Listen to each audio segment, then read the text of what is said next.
The best place to put the money is what has worked. Where have you gotten your sales? Give me the sources, what has worked. That's where you put your money. The only thing that people have to understand about this is that now everybody can do it as well. You better rise and grind, because which one is easier to replace? Your business or your fiancé? If you want to become wealthy, you've got to learn from wealthy people. That's why in this video, I bring together some of the top entrepreneurs from Shark Tank to teach you how to earn more money. If you enjoy this, make sure to subscribe, like the video, and leave your biggest takeaway below. What would you say are the 3 biggest habits that you've developed over time? Maybe you didn't have early on, but you developed over time, and maybe always telling the truth is one of them that has made you so successful, the 3 biggest habits that you apply. Well, you know, I've learned a lot from the CEOs I've invested in over the years, and there was a woman a few years ago, it's more, probably 10 years ago now, and she said to me something really interesting. I asked her why she was so successful, because she was. She said, I do something very ordinary and almost boring, but I do it every day. She takes a sticky note and she writes 3 things she has to get done before she texts, answers any calls, or does anything else. Just 3 things. And she sticks it on the mirror where she puts her makeup on. And she really, it doesn't have to be business things. It can be whatever it is that are deemed to be important to get done the next day. Maybe it's something that's a holdover from the day before, because I've been doing this now for years, and it's really effective. This isn't tech. You're not putting it in your phone. It's not a software program. It's a piece of paper with, and you have it, you know, right when you're going to bed, brushing your teeth, whatever, you write those 3 things down, you stick it on the mirror. I do it every night. And then I am myopically focused to get those 3 things done. I don't do anything else. Before you text, before you check your email. Before I do anything else, I nail those 3 things. You cannot believe how productive you get when that happens, because you don't let the distractions of all the other crap that's happening around you. I just don't do it until I get the 3 things done. And it's incredibly powerful. I tell people to try it. Most people who try it get stuck on it and they stick with it. It's really, because in life there's so much noise coming at you, and every year more noise and all kinds of different distractions. And you always say to yourself, well, I can multitask. But you deemed that thing to be very important and you ignored it. Now it's 3 in the afternoon, you're exhausted, or you're busy with other stuff and you say, oh shit, I didn't get that done. And it's whatever the effects, the domino effects are, they're going to hurt you. And that's why I tell people, try it out. It's a really great tool. Okay, that's number 1. What's the second big habit? Okay, so this one's a little funky chicken. It comes with a story, okay? When I was, you know, I wanted to be a photographer or a musician, a rock star. When I was, you know, when I got out of high school, and my stepdad said to me, you're not good enough at either of those. You'll starve to death. If I were you, I would go get any kind of a degree and focus on business, which is what I did. You know, I didn't know what I wanted to do, but I learned some stuff. And I ended up going into postgraduate. I got an MBA, which was, at that time, was a 2-year program, which, you know, we can talk about the merits of that or not, because I've come to realize what it was worth and what it wasn't worth. But anyways, I remember on the last week, the graduating class, and in those, it's sort of like an amphitheater with about 100 people in it, and you've been there for 2 years, you got your little nameplate in front, and they bring in guest lecturers to talk to you before you jump into the real world. And this guy comes in, and he says, I'll never forget it. He walks up, the professor hands him the floor, and he just goes in the middle and just looks up at everybody. For maybe it felt like forever, but it was really maybe 60 seconds. Didn't say a word. And the whole room, like you could have heard a pin drop. I'll never forget it. And then he says, you guys think you're so hot. You think that you've come here and you've got an MBA and you're going to go out in the world and you're going to rock and you're going to be incredibly successful. I've got news for you. For 2/3 of you, the world is going to chew you up and spit you out. You have no idea what's going to happen to you. You are so irrelevant. You have proven nothing. You've done nothing. You think an MBA means something? It's worthless. And I remember the guy beside me, he'd been beside me for 2 years. We were up in the one row down from the top, so we could chat all the time. Hide a little bit, yeah. Yeah. And so I said to him, Barry was his name. I said, Barry, this guy is such a, what an he is. What an arrogant he is. Well, guess what? He was right. He was 100% right. And the reason he pointed that out was the idea that your experiences make you who you are over time as an entrepreneur, as a parent, as a person, as whatever you are, as a brand, whatever you are. It's your experiences and how you deal with them that gives you that equity over time. And for many people, they can't make it. It doesn't work out for them. They don't have what it takes to take on the abuse that the world's going to throw at you. And just to give you full circle in a kumbaya, circle of life, Lion King kind of moment, I got caught saying the same thing a couple of months ago at the Harvard MBA group. I realized I was saying the same thing that guy said to me decades ago. I said to these kids, you're all think you're hot.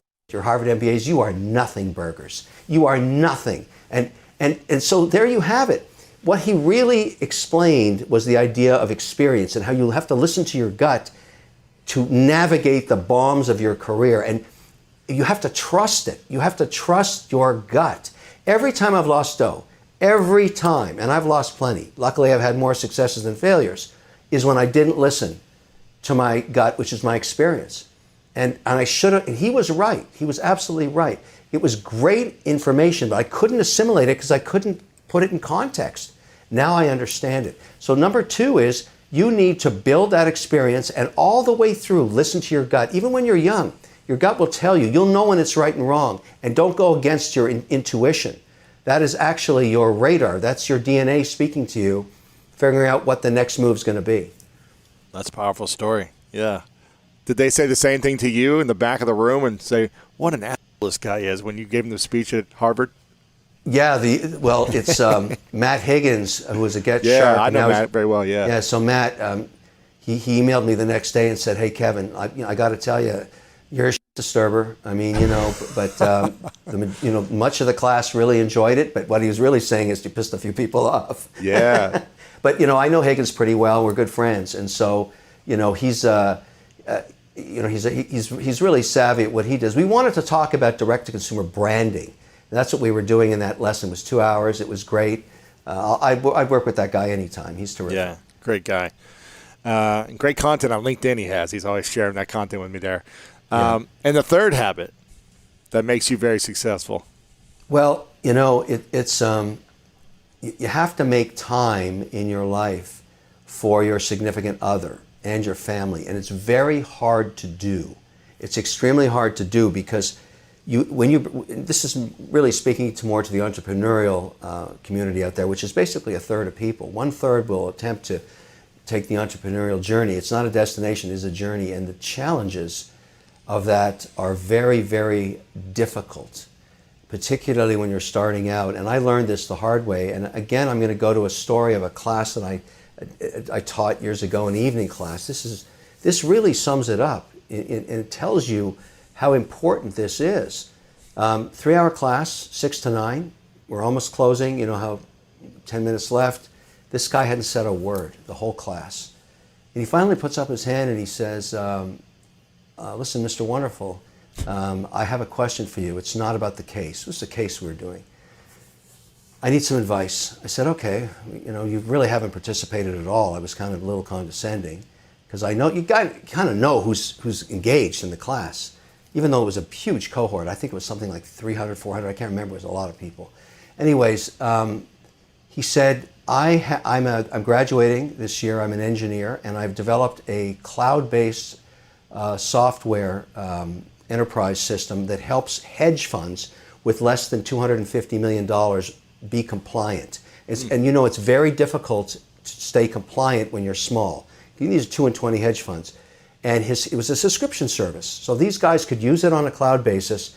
And he had written this code while he was graduating in engineering. Wow. And his run rate was $5 million a year in subscriptions. I mean, that is like, and I said, I don't hear a problem here. I hear something incredible going on. This is amazing. And he said, well, here's the problem. My fiancée came to me this morning, and I'm really disturbed. She said, I have to make a choice. She can't live with me anymore.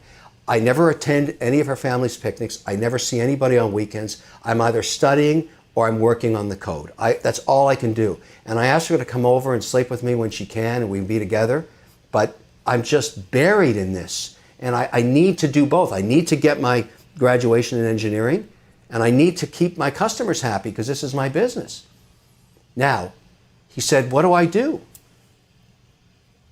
Room's like, this is getting interesting, right? I mean, I said, okay, which one is easier to replace? Your business or your fiancé? And that was probably not the right thing to say at the time, but that's what I was thinking in my head, and I think everybody else was too. This guy's phenomenally successful, clearly has gotten engaged to the wrong person that can't take that journey with him.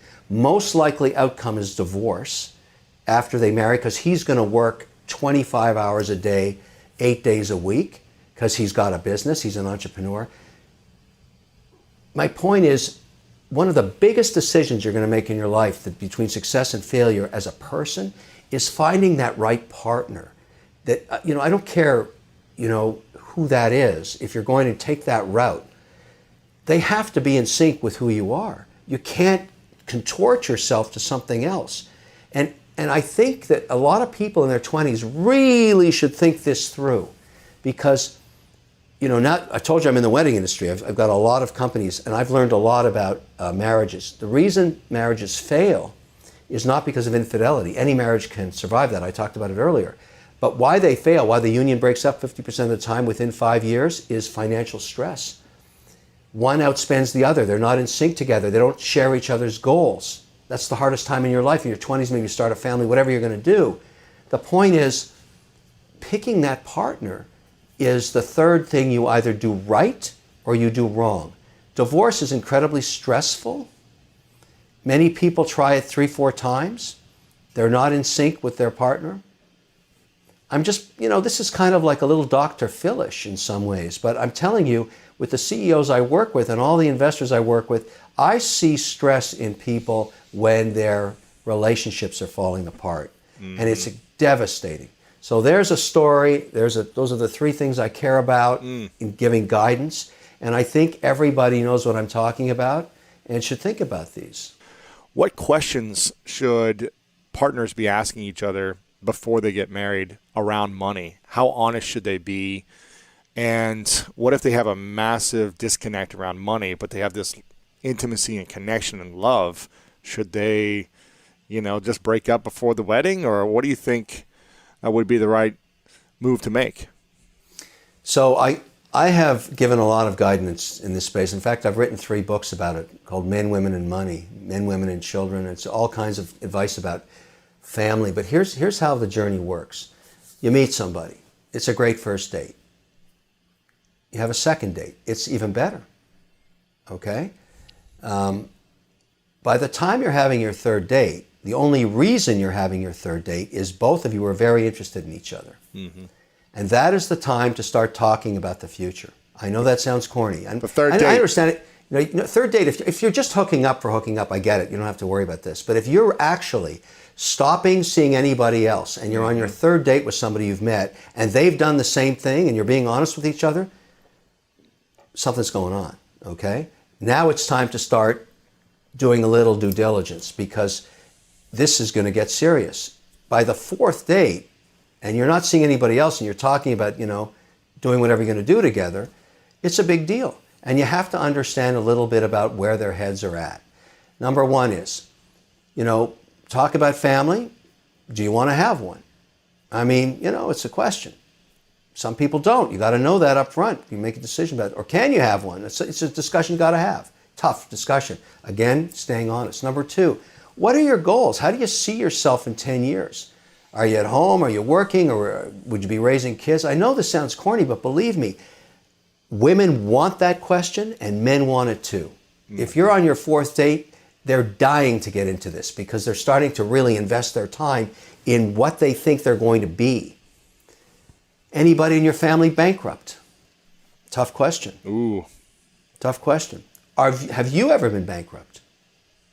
Then you ask, how much debt do you have on your credit card? Tough question. Ooh.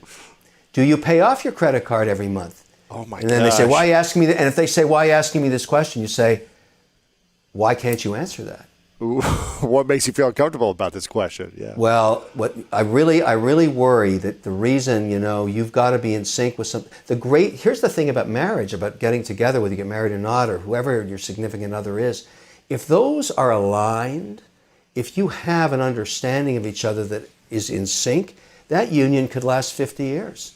Because after the euphoria is over with, you're in business with each other. You have to build a financial pillar to support growing old together, or raising a family, or buying a house, or doing whatever you're going to do. And you need to be in sync on that stuff. 3 skills you think every entrepreneur should develop, whether they're about to launch a business or they're in the process of building their business. What do you think are 3 powerful skills that we should all develop? You have to have an alternative endeavor in the arts. If you're focused on business, what is it? Do you draw? Do you play music? Do you listen to music? Do you cook? Do you paint? Do you do photography? What is it that you do that gets the yin and the yang working together? That's a concept in Korea of yin and yang, and it's very important in business. The greatest entrepreneurs are often very good artists in one discipline or another, and they spend enough time to hone that talent. So I always play guitar every night. I'm not the best guitarist, but I get better all the time, and I'm good enough to record stuff that people listen to and seem to like. So I like that. It took me a long time to get there. But the same thing with whatever that discipline is. And I think that's number 1. Number 2, you have to get your 3 things on the mirror every morning. I think that really works. Otherwise, you're not disciplined, you're not organized. And number 3, and I've said this a million times, you got to tell the truth, which is very hard to do. People say they do, but they don't. Very few people, very few people tell the truth. You're the king at this. And, one of the things I love about telling the truth is that you build confidence with yourself. When you're lying, or even a white lie, you lack the confidence because you're out of integrity with yourself. And you're obviously the king of telling the truth, especially on Shark Tank. You do it in a very specific, deliberate way where you always tell the facts on how you feel about the facts of things or how things will work out. How can someone communicate in a way where they're telling the truth and telling the facts and being honest, but also caring for someone's feelings, as you might put kumbayaing it, like Barbara might do? How can someone do both? Or is it not possible? Should you just say the facts and not care about someone's feelings? It's not possible. It just isn't. You can try and sugarcoat it, but if the more you do and you leave hope where there is none, that's a huge mistake, particularly when it comes to matters of finance. It's very binary. There's nothing between losing and making money. It's just the abyss. You either make money or you lose it. You have to decide which, you got to tell the truth. And I think, there's a lot of angst that goes into people trying to, you just can't serve both masters. You have to choose one. And I prefer the truth. And, you can try and say, well, I'm telling the truth in a sugar-coated way, but you're not. You're just lying to them. That's all. That's it. Was there any investments you passed on that you, in your gut, was like, this is not going to work out? This is a horrible idea. It won't work out. But then years later, it ended up being a big success. There always are, but I don't even think about them. I mean, I see so many deals now. My deal flow is insane. I see so much stuff inside of Shark Tank and outside of it that, it's there. I just look forward. I don't look backwards. I don't care. I might have missed one. I've had another successful one. My portfolio, we review it weekly. We talk to our entrepreneurs. I have winners, I have losers, but I also have some fantastic successes and catastrophic failures. It's a passion play. I have people calling me every day, crying, saying we're going to go out of business, and I have other people saying, I can't believe it. Somebody just offered us 20 times sales in cash. Are you a seller? I mean, I get the same call in the same day. Wow. So, that's the nature of being diverse as an investor, but also to realize that outcomes are unknown. You don't control it. You have to just understand that there's some things out of your control, and you have to deal with them. And if you tell the truth, you don't have to remember what you said. But I also, we talked about it earlier, I can't make everybody happy, so I don't try. Yeah. I really don't. Yeah. And I don't worry about it. I don't spend a single second, worrying about that, because I can't do it. It's not possible. The most miserable people on earth are the ones trying to make everybody else happy. That's so true. That's a good line right there. Now, sales is number one for you. If they were a great salesman, you would bet on them. If they were a great salesman with something to prove, that's like the golden ticket, it sounds like. So how does someone train to be a great salesman if they don't know how to? Is it something they can learn? Or is it something you just have to be a part of your energy? Well, you had questioned about positive. That's the blood that goes through a great salesman. Seeing the positive side of anything. And a lot of people see that as baloney. I don't. It's just like, you show me a negative and I'll say, you're right, it's a negative. But I can tell you what the upside of that negative is. So you have a bend toward being positive. So you must have that, okay, to be a salesman. If you don't, you'll never become a salesman. I don't care how hard you try. I think it's an intrinsic quality, a personality trait. I know you're not supposed to say that. Everybody's supposed to believe you could become a salesman.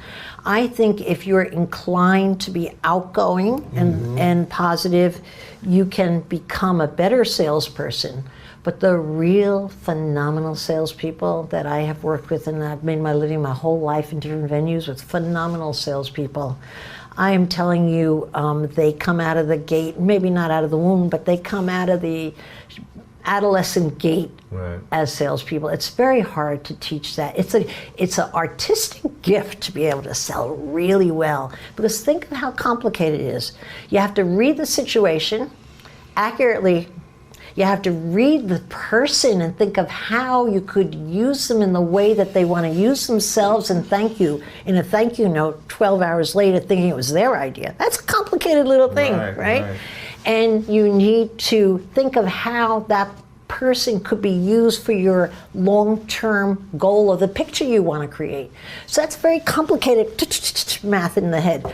And that's what great salespeople do. They're phenomenal. The best salesman, I hate to say it, that I ever met in my life and spent endless hours with him is Donald Trump. Really? Unbelievable salesman. How so? What was it that made him so great? He can read the vulnerability of people. You walk into a room, he could see what's wrong with you. He could just feel and know accurately what's wrong with you and how he's going to use that to get his way. It's an instinctive trait. I don't know if he was that way at 12, but I met him I guess I worked with him since he was 27, 28. He is just a couple of years older than me. And we were in the same industry, the same town, so I had so many good dealings with him over the years until, of course, he owed me money, and I had to sue him, and then he didn't like me anymore. That's all right. I got the money. That's all that counts. But he could sell anyone anything. I've witnessed it again and again, firsthand in his office, in meetings. Unbelievable salesman, and that's exactly what he did with the American people. He sold them. Wow. He's a great salesman. What's the vulnerabilities that he would look for, and how would he use those to get people to buy what he was selling? Oh God, I'm thinking of a million stories of him using my own vulnerabilities. Really? Yeah, but they're kind of too long-winded to tell, I guess. What's one he would use with you, and then one you saw him use with someone else? Like a vulnerability they have, and then what he did to lean into that. Well, actually I'm like on scary turf here because I don't want...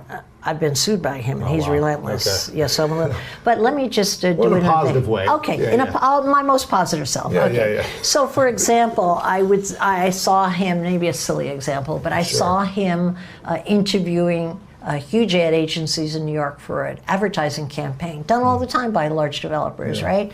And I saw him to promote a building that he was to promote building. A building. He's going to spend a lot of money advertising. That's a sizable account for any ad agency in New York. And also how to market it, how to frame it, how to name it, marketing/sales, but most importantly, sales and advertising. And I saw him sit at a meeting because I was there judging who was the best person along with them for a development site. And I saw him meet person after person like a beauty contest, person after person after person, and then blow up the ego of one team. Unbelievable what you created here. Unbelievable. And I'm like, I don't get it. I'm a marketing person. I don't get it. I don't get it. Unbelievable, unbelievable. Can you do this? Can you do that? And that was all done. And then he did the advertising on his own. But I could see, why is he doing this? But now, in hindsight, I see he knew that guy was going to float and work for free because he needed the ego pet so much. You know? Yeah. And I'll give you a story of me that will sound, you'll think I'm a witchcraft person. I'm really not, you know.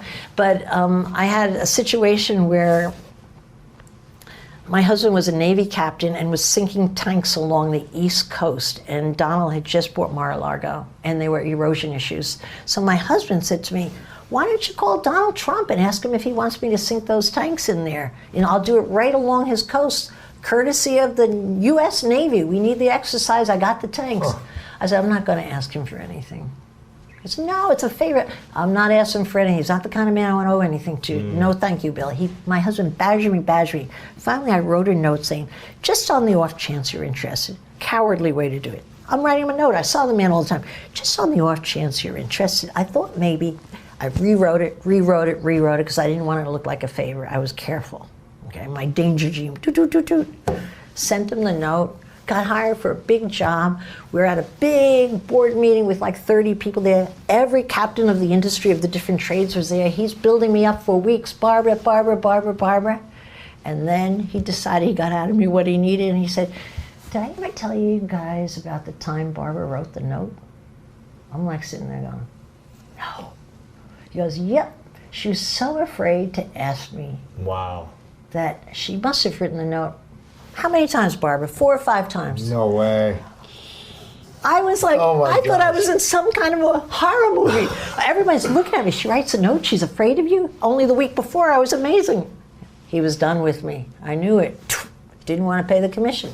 Done. Contract never got done. No way. So that is an acute ability to read vulnerability. How would he know that?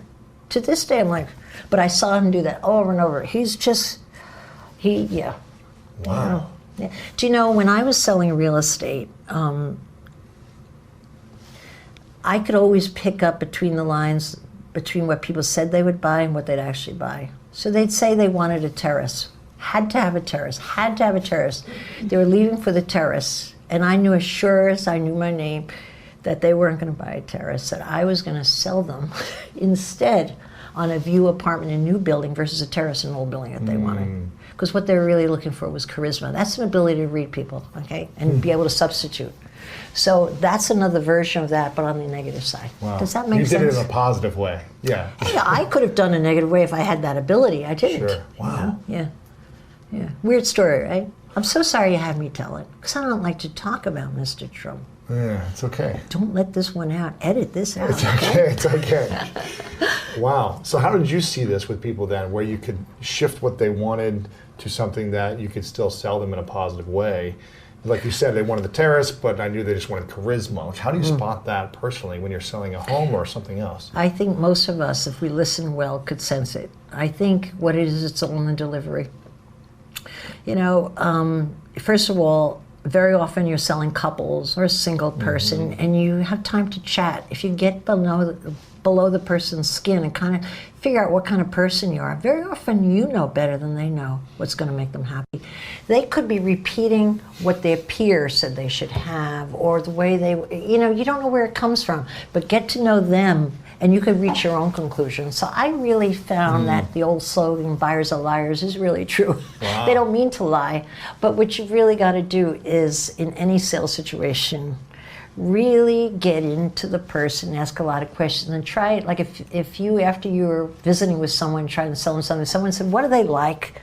What would you say about them? What do they really like? What would you say about them? That's where you find where the soft material to sell is, I think. If you were given 3 questions to ask any buyer, potential buyer, they came into you, you could only ask them 3 questions. Yes. To try to figure out who they really were, what they were really interested in, or what you could potentially sell them. Yeah. What would you say, or maybe 2 or 3 of these questions that you would ask to see what you could get out of them? Yeah. The first question I would ask is, when do you need it for? Urgency is 90% of it. Interesting. The second question I would ask is, when do you need it for? and the third is when do you need it for? Really? The rest doesn't matter. Because if you have a motivated person who needs something, you've got a sale. Doesn't matter. They're like, we need it Well, next it week. does matter. You have time to figure it out. But you get instead, like as a real estate salesman, in a typical qualifying, and all my qualifying forms that I taught every salesman, every manager used my entire life. First question bolded, the only one bolded, when do you need it for? Because salespeople say, oh, so what are you looking for? No, they miss the big question, when do you need it for? Okay. Interesting. Because they will move all over the board as to what they'll actually see and what they'll actually buy. And you have all the time in the world, because how do you really know that? Because you haven't spent time with them. You're going to actually believe what you hear. It's crazy. You need to spend the time to form your own impression of what they're really going to buy, or what is just really where the sale is, or where's the opportunities. It doesn't just have to be in sales, it's in business deals, it's in everything. You need to have the ability to spend time enough to read them well. But the one thing you can ask up front is, when do you need it for? Because I had more salespeople in the early years spin their wheels endlessly with the high-priced customer, all cash, this and that, price is no limit, but they didn't need it. For years. And they were going to work with them for years and spend all that cab fare and car services. No, the need is the most important question you want in any sales situation. And any salesman that comes in and doesn't vet that out right away or on the phone is not a good salesman. I could tell right away, not a good salesman. They miss the main question. Yeah. What's the thing you're most proud of that no one knows about? There's really nothing that no one doesn't know Right. about. I'm sorry. Yeah. What's in my mind is on my tongue, out of my mouth. You know, one of those. There's really nothing that people don't know about, Yeah. really. If I wish I could come up with new stuff. I'm so It's tired okay. talking about the What's same the thing stuff. that you're proud of that you're just proud of the most that you've done? And maybe you don't talk about all the time, but something you've done. Maybe Well- it could be something small or big.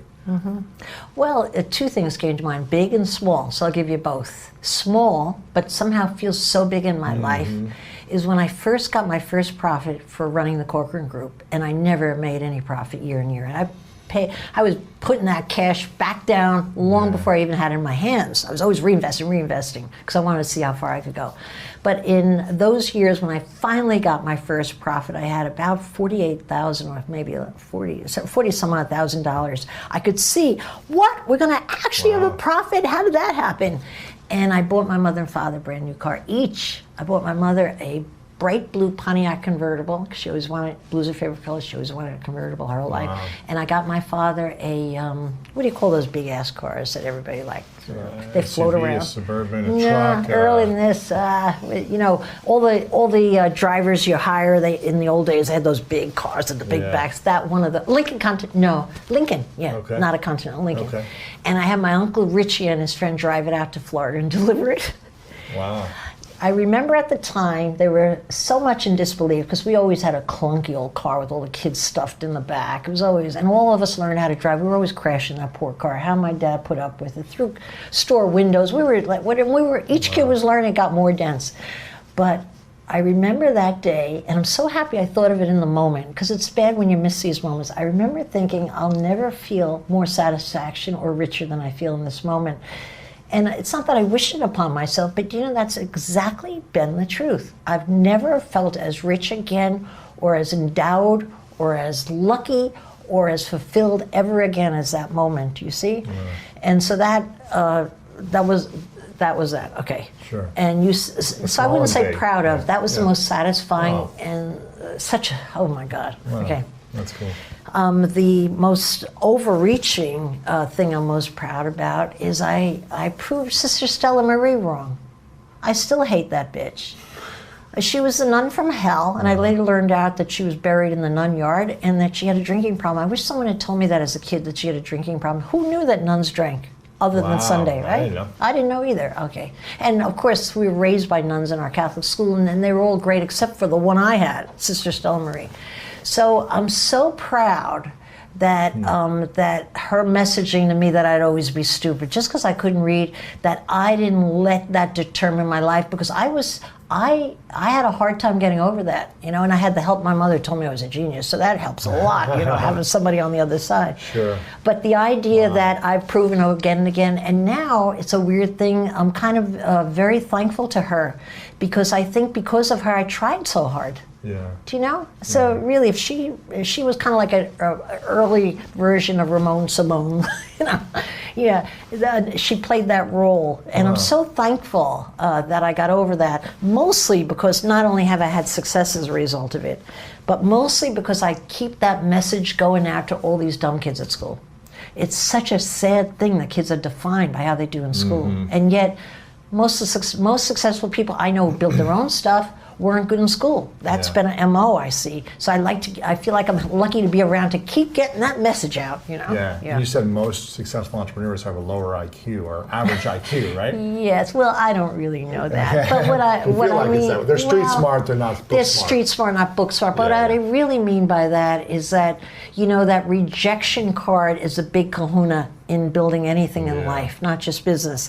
So they're too stupid to lay low when they've been smacked about. You know, most people get punched, you stay low. I don't want to get punched again. They just keep popping up like a jack in the box. Keep popping up like, and so that takes a certain lack of intelligence, I think. Yeah, it does. Yeah. Just keep going. You don't think about it too much. Yeah, Keep going. A smart guy would lay low, right? Exactly. I'm glad I'm not that smart. Yeah. I'm curious.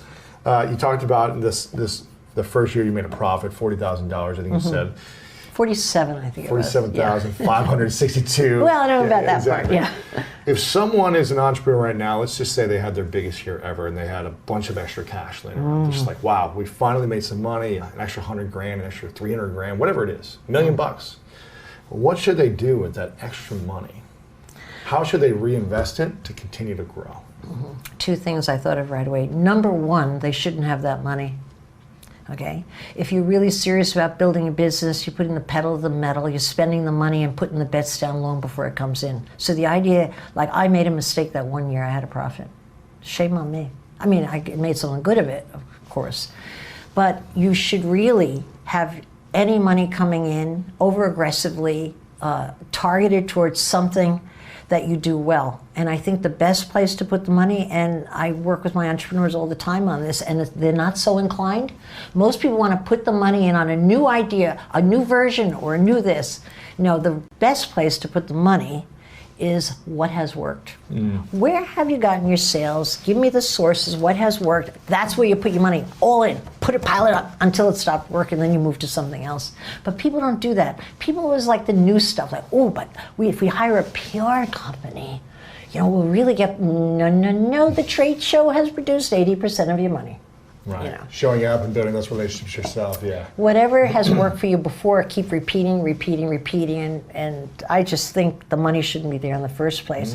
Do you know, my whole life, I opened offices much bigger than I had any business doing.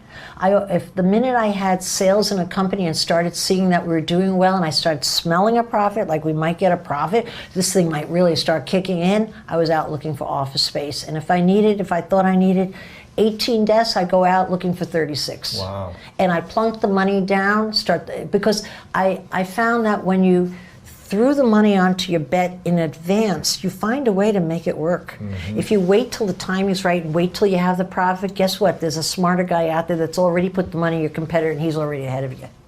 And it's such a quick market when you're competing. You gotta like, like there's a timer on you, you know, get it going. You have to have it done early, I think.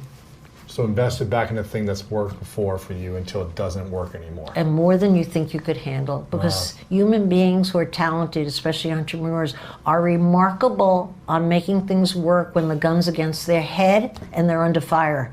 But give them a lot of leeway and have them plot out, they start to go to sleep. It's really not healthy for a business. It's that pressure that allows you to really kind of have more urgency and make it happen. Well, you're a football player. Did you play better in a game or in practice? Game.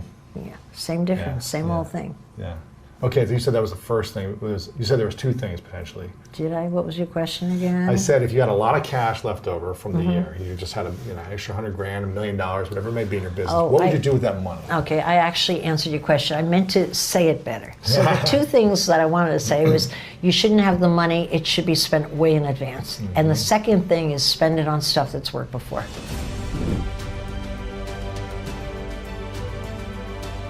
What's been the biggest lesson you've learned about yourself over the last 10 seasons?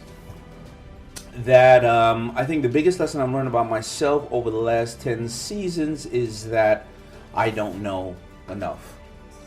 you know, and that no matter what business I invest in, it has to go back to the fundamentals of I love the person, I love the business, and I want to learn more about it. And it's like Christmas every day when I wake up to learn the business. If it's just a money play, it's of no value to me because I can go and put my money in the market or in bonds or something like that. Crypto or whatever. Yeah, whatever. Try right? something I out. put my money in Tesla. You know, Elon is not calling me asking me how to build a car. Right. So I have to love the person, the business, and I have to wake up every day like Christmas to want to learn more about it. What do you think's been the greatest negotiation you've ever done, whether it be on Shark Tank or in life? The greatest negotiation I've ever done, really, if you look at it from a business perspective, is when I negotiated out of ignorance with Samsung, the textile division, when I first got my FUBU deal. I was a young kid. I was very scrappy. I was hungry. I was a little ignorant in business. I was really ignorant in business. I had mortgaged my house, and I was running my own factory. And I had met with Samsung textile division for manufacturing and distribution probably about 6 months prior to mortgaging my house. And I remember calling the president of Samsung all the time, of the textile division, and saying, hey, what's up? I want to do the deal. I want to do the deal. He never called me back. You know, it's kind of like how I don't call a lot of people back who just pitch me. And I got really pissed off because I felt like he was ignoring me. And now he had already had the meeting with me. He had showed some interest. So now I have $100,000 from my mortgage of the house, and I'm making I turn my house into a factory, and I'm up and running. Samsung starts to hear about how FUBU's doing well, and everybody's wearing it, so he calls back. And I remember, you know, now that I have $100,000, I'm thinking that's all the money in the world, and I will never need any help by anybody ever else. And I was pissed off. I was like this on the phone.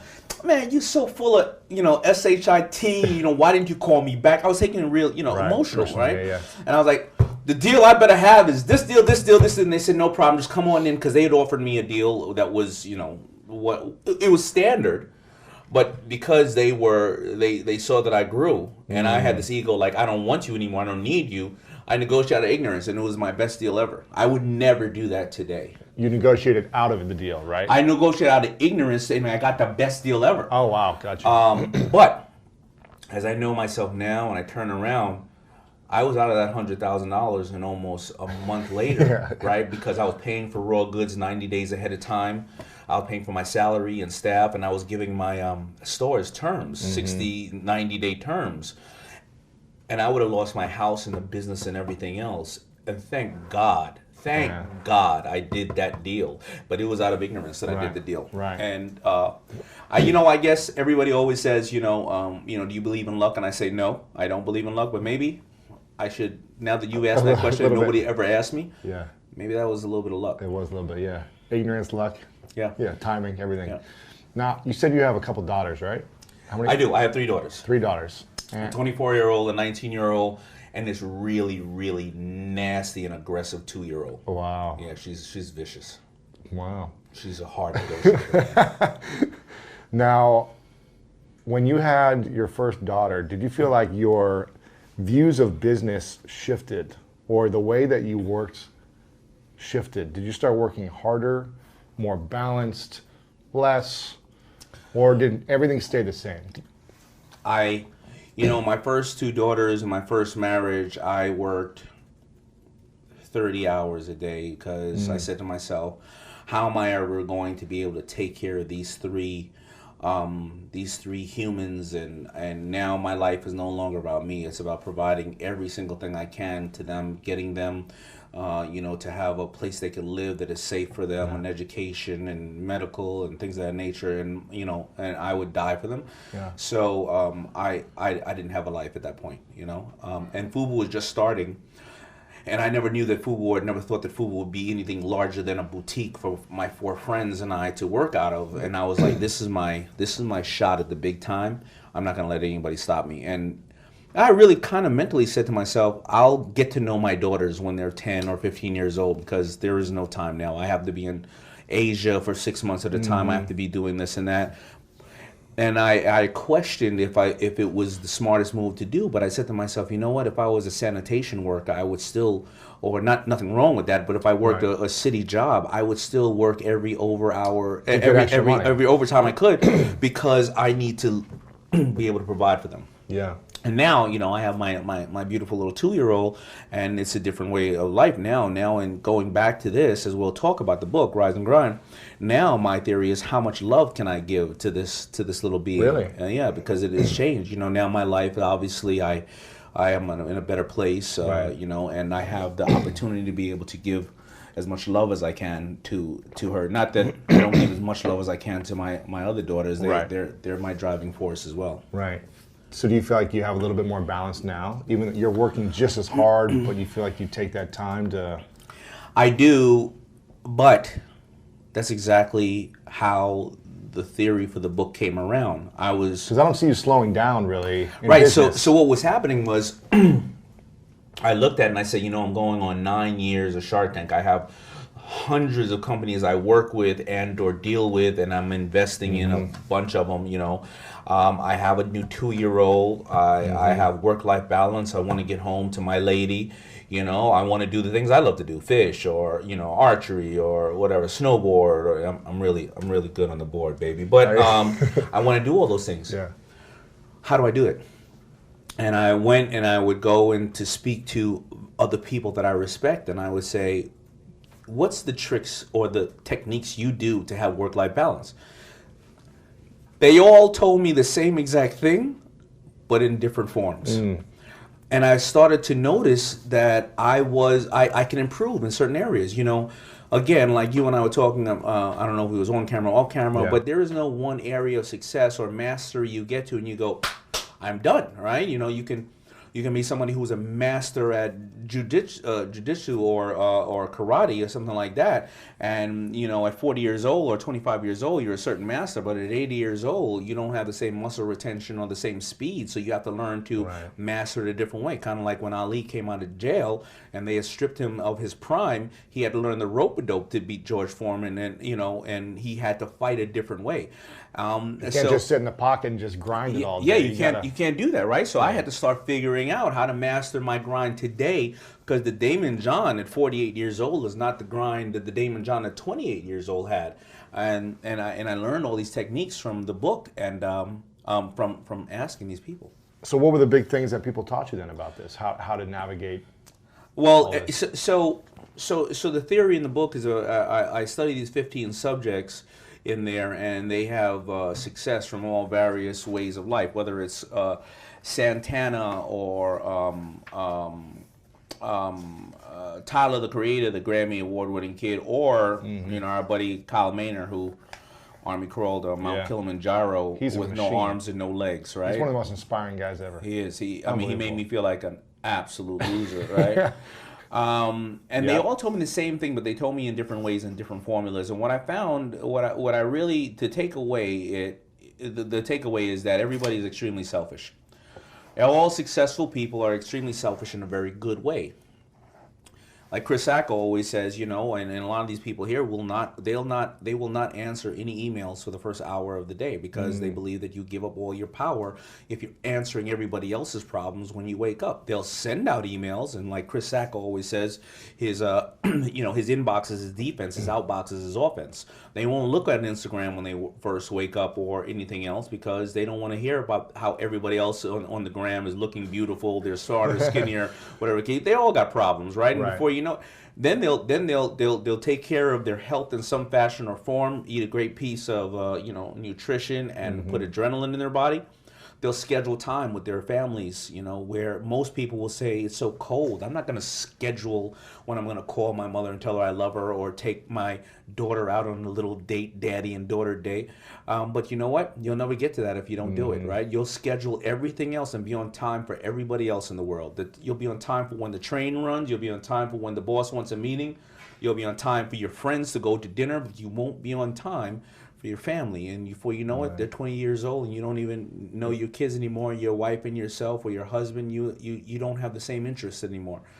They'll also schedule time to go in a dark place and meditate and or find find a place that they can be very grateful for what they currently have, and they want to know what they currently want, other than serving everybody else.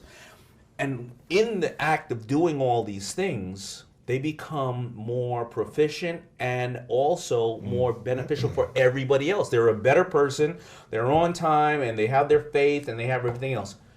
And number one thing they all do is they value and take care of their health. Yeah. They go out of the way. And throughout this process, when I was like talking to Wendy Williams, and she's a vegan now, and so many things. Oh, wow. Yeah, I learned to ask more serious questions about my health. You know, if we're in business, we're going to always ask, you know, how do we increase sales and decrease costs? We're going to keep asking why. How can we convert more on Facebook, social media, in the store? But we don't ask about our health. And for many years, I've been going to the doctor. I do the normal thing, go get a checkup. You know, he checks my throat, and you know, he sees if my glands are swollen here or not. But I started to realize I didn't feel right, and some other thing going on. I need to look deeper into these things. And doing that throughout, you know, studying these people here, I ended up finding out that I got an executive physical. I found out I had stage 2 cancer in my throat. Really? Yeah, I had a nodule in my throat. I had a marble this size of stage 2 cancer in my throat. The doctors touched my throat every year for the last 10 years. It probably was in me 5 years. Didn't know it, but I started asking more questions. And I started to find out all the things that were wrong with me because I just didn't take the, your physical looks okay, right? I started going deeper and deeper and deeper. And I ended up finding out I had stage 2 cancer. I'm cancer-free now. So these things all have came out of doing a lot of the practices in the book. People will read the book and find out that either they're doing the right thing, or there's 5 other ways to go about it. Let me try these 5. These 4 don't work, but bang, that one's the one, you know?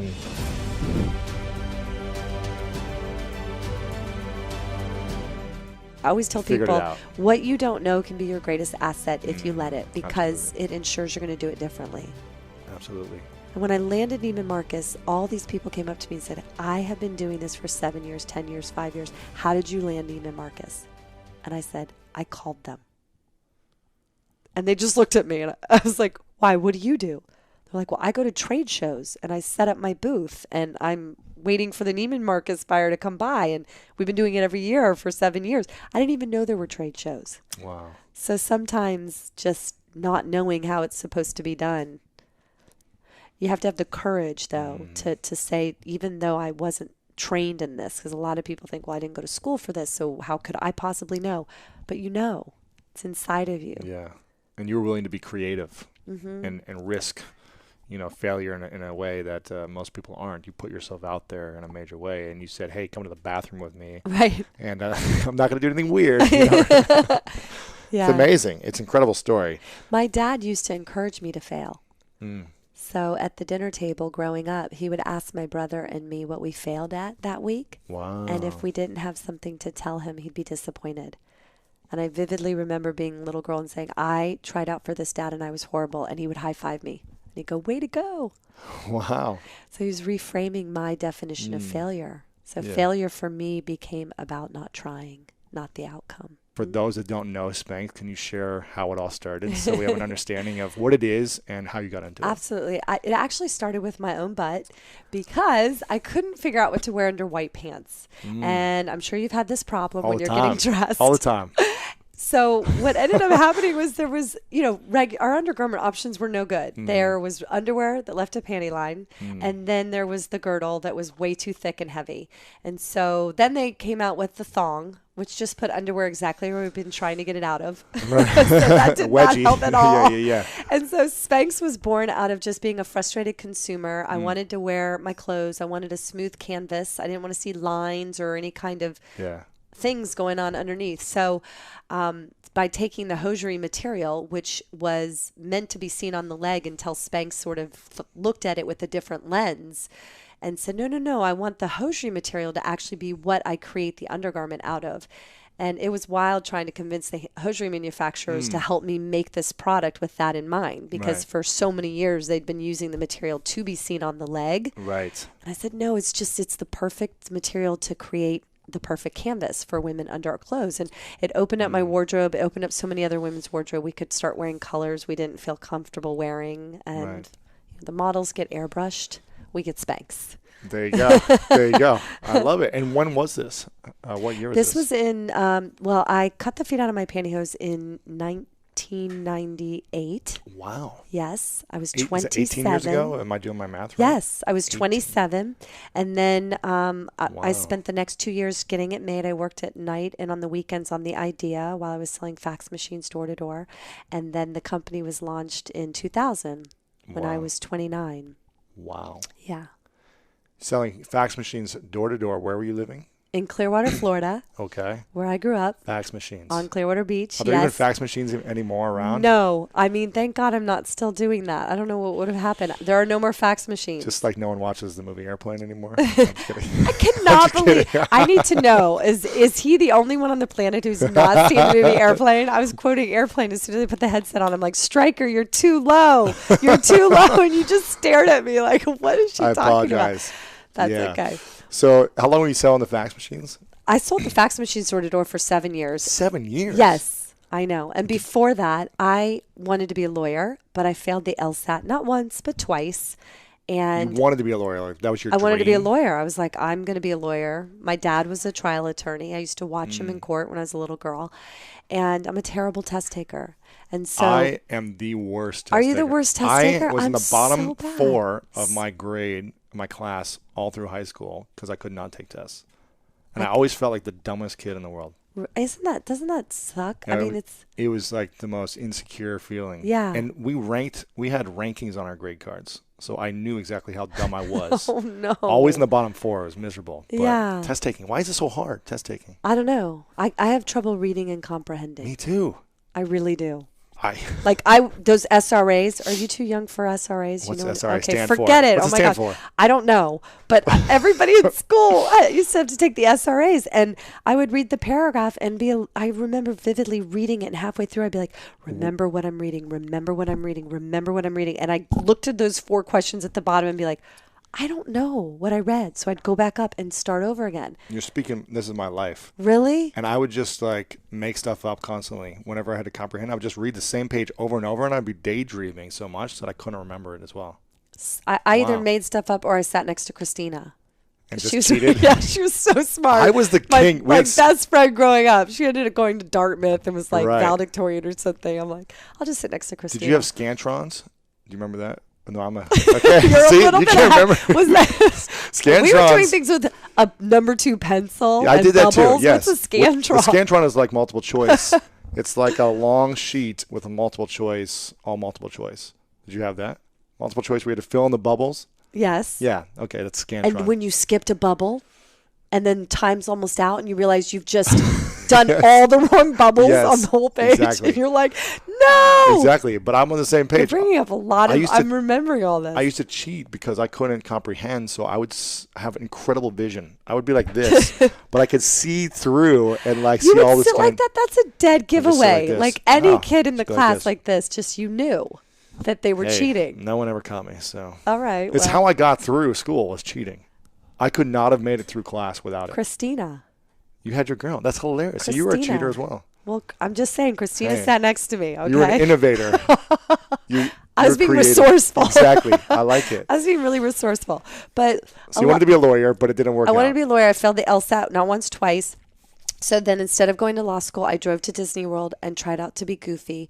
But you have to be 5'8". and you're 5'6". And I'm 5'6". So you didn't wear heels? No, I didn't wear Come on, heels. Sarah. I didn't wear heels. And so I was the height of a chipmunk. So you got the chipmunk?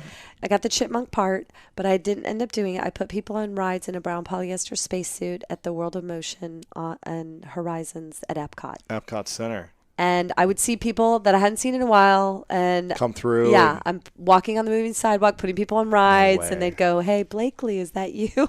Didn't you graduate from college?" And my big Mickey Mouse here said Sarah Blakely, and I'd be like, "Yes, Oh, get on the man. ride." Oh my gosh. But that's what I did, and then I sold fax machines door to door for That is 7 years. crazy. 7 years. Did you wake up every morning and say, "This is my dream to sell fax machines door to door"? Or were you thinking, No. what am I doing in my life? Exactly. So what happened was a lot of people think that Spanx started when I cut the feet out of my pantyhose, but actually it started long before that. It started when I was selling fax machines door to door and getting my business card ripped up in my face, being escorted out of buildings all day, every day, that I woke up one day and just thought, I'm in the wrong movie. Like, how did this happen? This is not my life. Yeah. Cut, scene, director, like call the producer. And I got out a piece of paper and I wrote down, what am I good at? And the only thing in the good column was sales. And I thought, okay, what am I going to do with that? And I ended up writing in my journal, I'm going to invent a product and sell it to millions of people that will make them feel good. And then I asked the universe for an idea. And I was very specific. And it took 2 years. And I only cut the feet out of my pantyhose one time. And I was not going to squander any idea the universe gave me because I had really asked for it. And then the minute I cut the feet out, I started trying to make it. I started looking up manufacturers on the internet. This is before Alibaba, wasn't it? Yes. Because I did this about 8 years ago, and I used Alibaba for something, and it was easy to find like a manufacturer in China and test different things. But how did you find a manufacturer at that time? A website called thomasregistry.com, and it lists all the manufacturers in the country based on category. And that's when I found out that a lot of hosiery and undergarments were being made in North Carolina. Oh, really? Yeah. Oh, so you got a local. Yeah. I mean, so U.S., yeah. So I called and called, and no one would take my call, and they'd either hang up on me or say they weren't interested. So I took a week off of work and drove And went there. around in person. And just showed up and said, I just showed hey, I up. want to create a sample. Yeah. Because if they weren't going to get a big order for something, they're probably like, we're not going to do a little sample for you. Right. Right, yeah. I showed up with my lucky red backpack from college. It's always with me. I mean, you still have it? Yeah, of course. And You didn't bring it here. Come on. it's with me. It's with me Is in it? LA. Yeah. Oh, wow. Yeah. So anyway, I went into the manufacturing plants, and they asked me the same 3 questions. And you are, let's say, Sarah Blakely, and you're with, like Myself. Sarah Blakely, and you're financially backed by, and I was like, Sarah Blakely. So you can imagine how those went. It was like, well, have a nice day, honey, and good luck. Yeah. And about a few weeks after I made all those rounds, I got a call from a guy in North Carolina who had took pity on me and said, Sarah, I've decided to make your crazy idea. Wow. And when I asked him why he had the change of heart, he said, I have 3 daughters.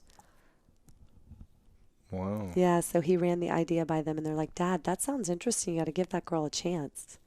Amazing. So he called you back. You didn't follow up with these people. Oh, yeah, I was following up, but Gotcha. to no avail. But he followed up and said, Yeah. we'll give it a shot. Yes. We'll make this. So what was the next step? Was he just making a sample for you or testing different models or sizes or? Yeah, so it just set up to make the garment. While I was making it with his manufacturing plant, I was also wanting to patent the idea, and I was also trying to come up with the name for the invention.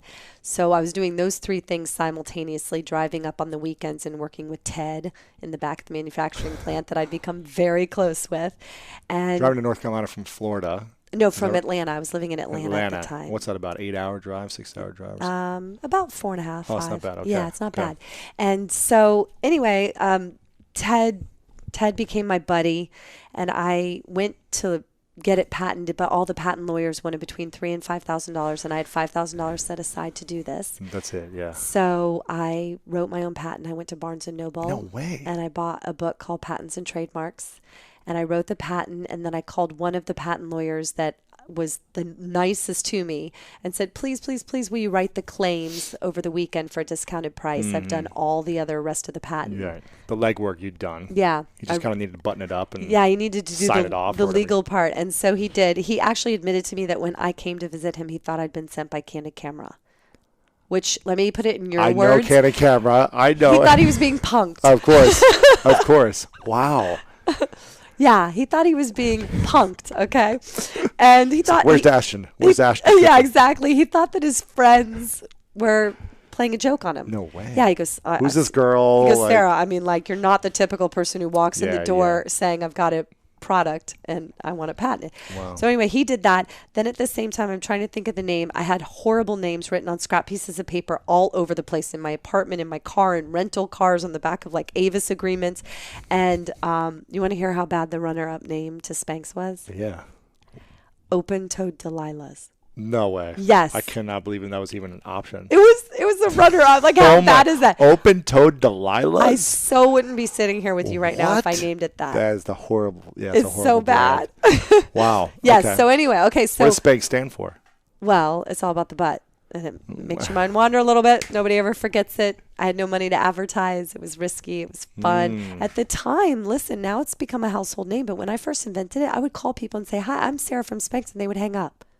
Right. Because And I I thought have it was to- probably like a porn. Yeah, name or they something, thought I right? was pranking them. I'm like, no, really, I'm Sarah, and my company really is called Spanx. And I had department stores across the country that wouldn't sell it. They thought it was too risque of a Really? name. Yeah. And my mom sent her whole luncheon to the wrong website when I first started. I was like, Mom, it's with an X. Oh, my God. It's super important. It's Yeah, with not- an X. So, yeah. Anyway, I ended up buying the word Spanx from a man who said he was holding out from the porn industry. Funny enough that I you bet. say that. I bet. Yeah. I paid for Spanx that. with an X. I paid some Yeah. money for that. But anyway, yes. So Amazing. named it Spanx. It came to me because I narrowed down my thinking. I knew that Kodak and Coca-Cola were the two most recognized names in the world at the time. And I thought, what do they have in common? I like to think about words and phrases a lot. They both had a strong K sound in them. And the man that created Kodak liked the K sound so much he took a K and put it in the beginning and the end of the word and played with letters in the alphabet. So, and I also had a bunch of friends who did stand-up comedy, and it's this weird trade secret among comedians that the K sound will make your audience laugh. So I put all that together and I'm like, okay, I want my product name to have the K sound in it for good luck. And literally Spanx came across my dashboard in my car in my mind, and I pulled off the side of the road. I wrote it down. I went home that night. I typed it in my computer for $150 with my credit card. And at the last second, I backspaced the K and the S and put in an X and hit send. So it was accident. Kind of with the No, with the I X. You backspaced. Gotcha. I yeah. backspaced because I stared at it for a while and I had done research You that like the made X. up words Yeah, do yeah. better for product than real words, and they're easier to trademark. Yeah. So then I had the name and I had the patent in the works. Got my prototype, and my patent lawyer said, "Sarah, I need to know what's in this garment in order to write the patent." I said, "Okay, no problem. We'll call Ted." So I get Ted on the phone. I'm like, "Ted, can you talk to The manufacturer. yeah, Right, I'm like yeah, in the back, Yes. back. I'm like, "Ted, can you talk to my patent lawyer?" He's like, "Yeah." So we're all talking, and he goes, I go, "Can you tell him what's in it?" He's like, "Yeah, well, it's 70% nylon and 30% lacquer." And I'm like, all right. And so I'm taking notes. My patent lawyer's taking notes. And that night I could not sleep. I'm up all night. And the next morning I wake up. I'm like, how is there lacquer in this product? What is lacquer? Just so I'm aware I think of it's what like this paint thinner or something. Okay. So I called 30% paint thinner? So I called Ted. I go, "Ted, can you spell lacquer?" He's like, "Yeah, Lycra." I'm like, oh my God, Lycra. Oh, yeah, okay, yeah. I was like, got it. Do an Lycra. all change on lacquer immediately. I'll change. My Yeah, patent yeah. lawyer was laughing. He said, "You know how fast you would have gotten a patent if you Paint. tried to make this out of paint thinner?" He's like, they would have been like, "Sure." So was it challenging to get it? Did you get it the first try? The patent? I did. Wow. Usually got- it takes a few turns, doesn't it? I got the patent the first try, and I got the trademark name Spanx. Amazing. Yeah. So it didn't seem like there was that many challenges once you submitted it or whatever. You kind of got the things you needed in place. You got the orders in. Was there a lot of challenges after that? Once you got the patent, the trademark? That was a really hard part. It's just I Gotcha. heard the word no for 2 years. Oh, yeah, all the okay. manufacturers, nobody thought it was a good idea. Wow. And also when you're just yourself trying to break into an industry like Mm-hmm. you mentioned, the manufacturers, it's not really in their best interest to slow down machines or try to Yeah. give a girl with a couple grand a chance. Unless you're going to give them a bunch of money for a big order of something. Yeah, It's like, what's so the point? right. So Wow. that was the hard part. And then once I had it, I cold called Neiman Marcus, and that was the first account I called on. Did you get it? Yes. Well, you were great at sales, Well, so listen, you could sell it. I was so excited. It was my moment. I flew to Dallas. I called them and said, "If you give me 10 minutes of your time, I'll come and meet with you." And she said, "All right." And this is a buyer. Yep, the buyer. I first called the Atlanta store. They're like, "Girl, we can't help you. We have a buying office." I'm like, "Well, where is that? Give me their yeah, number." Wow. And I went in, and halfway through my pitch, I could tell I was losing her. So I said, "You know what? Will you please come to the bathroom with me?" And she was like so buttoned up. I mean, Neiman Marcus, Right. like her pen matched her belt that matched her shoes. And she was like, what? And you're like, what am I going to do in the bathroom? I know. I was like, just follow me to the bathroom and show you my own panty line. And I went in the stall with Spanx in my pants and without it in my pants. And she was like, oh, I totally get it. It's awesome. And I'm going to put it in 7 stores. Wow. Yeah. I mean, just like that.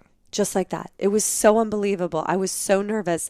And then, of course, I had to call Sam. I'm like, in the rental car on the way back to the airport, I called the owner of the manufacturing plant. I'm like, Sam, it's Sarah. I need more. I just landed Neiman Marcus. And he's like, what? He was in shock. He goes, Sarah, I thought you were going to give these away as birthday presents for like years. And I said, no, Neiman Marcus just bought it and I need more. And he patched me through to Ted. He goes, okay, you need to talk to Ted. Okay. So Ted comes back in. He's on the phone. And I go, Ted, I need more. And he goes, I just landed Neiman Marcus. He goes, well, that's great, but what you can do about the crotches? The crotches? Yeah, exactly. That's what I said. I go, what? Don't they come with crotches? We've been making them with crotches. He goes, well, yeah, but we only got one crotch machine. It's being used by somebody else. No way. Yeah. So what do you do then? So I just landed Neiman Marcus and I have no crotches. Oh my gosh. I don't You got know a hole in your crotches? I don't know where to go for a crotch. Do you? I mean, like, I don't know. Where do you go? I actually looked in the yellow pages. Crotch making machines? Yeah, I looked up crotch. Crotch machine. I looked up I crotch. don't even know how you spell crotch. Okay, listen. This is what I learned. I'm going to teach you something. Okay, so I didn't know this. What's Yellow Pages again? Yeah. Oh my God. just kidding. It's a big book. It's yellow. Of It's course. what we used to look Of things up. course. Hilarious. And what's Instagram? Oh yeah. You just got on teach it. me. Okay, I just joined it 7 days ago. All right. So where was? Oh, crotch. Yes. Oh yeah. Okay. Crotch machine. So, Looked it up. Yeah. So anyway, in the yellow pages, it's not under crotch. So I learned there's a fancy word for crotch named What? gusset. Gusset? Yes. What? Gusset. Never even heard that word. So I started calling gusset companies. They were like FedExing me crotches from all over. My roommate would come home and be like, you got another crotch in the mail. And then I ended up finding a man by the name of Gene Bobo that worked for a crotch company just 20 minutes north of where I lived in Atlanta. And he saved the day. And they So made the crotches. And then I could deliver Neiman Marcus. So you had the leggings. They made the crotches, and then you sewed them together. Is that how it works? Yes, apparently. Yes. Gotcha. Okay. So then you had enough. How many did you print the first time? 3,000. 3,000. 3,000 pair of the first Spanx. One SKU, right? Or Yes, one different si- SKU. with different sizes? $20, one SKU. 3 sizes or Like four. Four Four sizes. sizes, yep. Wow. And 3,000 of them. yes, and that's what Neiman's ordered. And then I sent them to they sent them to the 7 stores. I had no packing and shipping department. So the semi trucks were pulling up to my apartment in Atlanta and I was Oh my shipping gosh. them myself to Neiman's. This is amazing. And then I called every friend I had in those 7 cities, like people I hadn't talked to in 20 years. So, hey, go buy a few of these. Go Oh my make, yeah. Take your girlfriends there. Hi, Christina. Remember me? I used to sit next to you all the time in grade school. Will you please go buy this product called Spanx? I literally called them and I said, and I'll mail you a check. So I paid all my friends and friends of friends to go buy the product. That is brilliant, And actually, I said, to get some movement. yeah, I said, go in. I gave him a whole script. I'm like, go in and say, I've been looking for this all my life. I can't believe it's here, and create all this excitement. This is amazing. And then, of course, a week later, I talked to the Neiman's buyer, and she's like, Sarah, we are blowing out. I'm like, you don't say. No way. Meanwhile, I was buying them all. Yeah, That's brilliant. you have to. Wow. You have to. You created have incredible to momentum. ensure your own success. Absolutely. So then, once I started running out of money, Oprah called and put it on as her favorite product of the year. How long was that for? Until the time was in Neiman Marcus to Oprah calling? Like a month. It just happened that quick? A month or a month and a half. How did she even hear about it in a month I and a half? sent it to her in a gift basket. And her Andre, who dresses her, put it in her dressing room and she put them on and has No. basically worn them every day since. Shut up. I'm not kidding. It was so unbelievable. I had no money to advertise. I'm in the back of my apartment. I was selling fax machines like a month before that. But I have to say, I was working every night and on the weekends for 2 years, quietly trying to get this made. Building this thing, yeah. Building it. I've interviewed a lot of people, and there's one side of the spectrum where these successful entrepreneurs say, you know what, Louis, the key to growing your business is going all in on one focus. That's the key, right? That's what some say. Yeah. But there's others like yourself who've invested in every business in the world, it seems like, and seen lots of them grow and been successful in that way. Do you feel like Is that just like your creative nature where it's like you want to invest, this is your part of your path right now where you want to invest in lots of brands because you did so much in one thing for so long? No, I think I'm more towards the person here.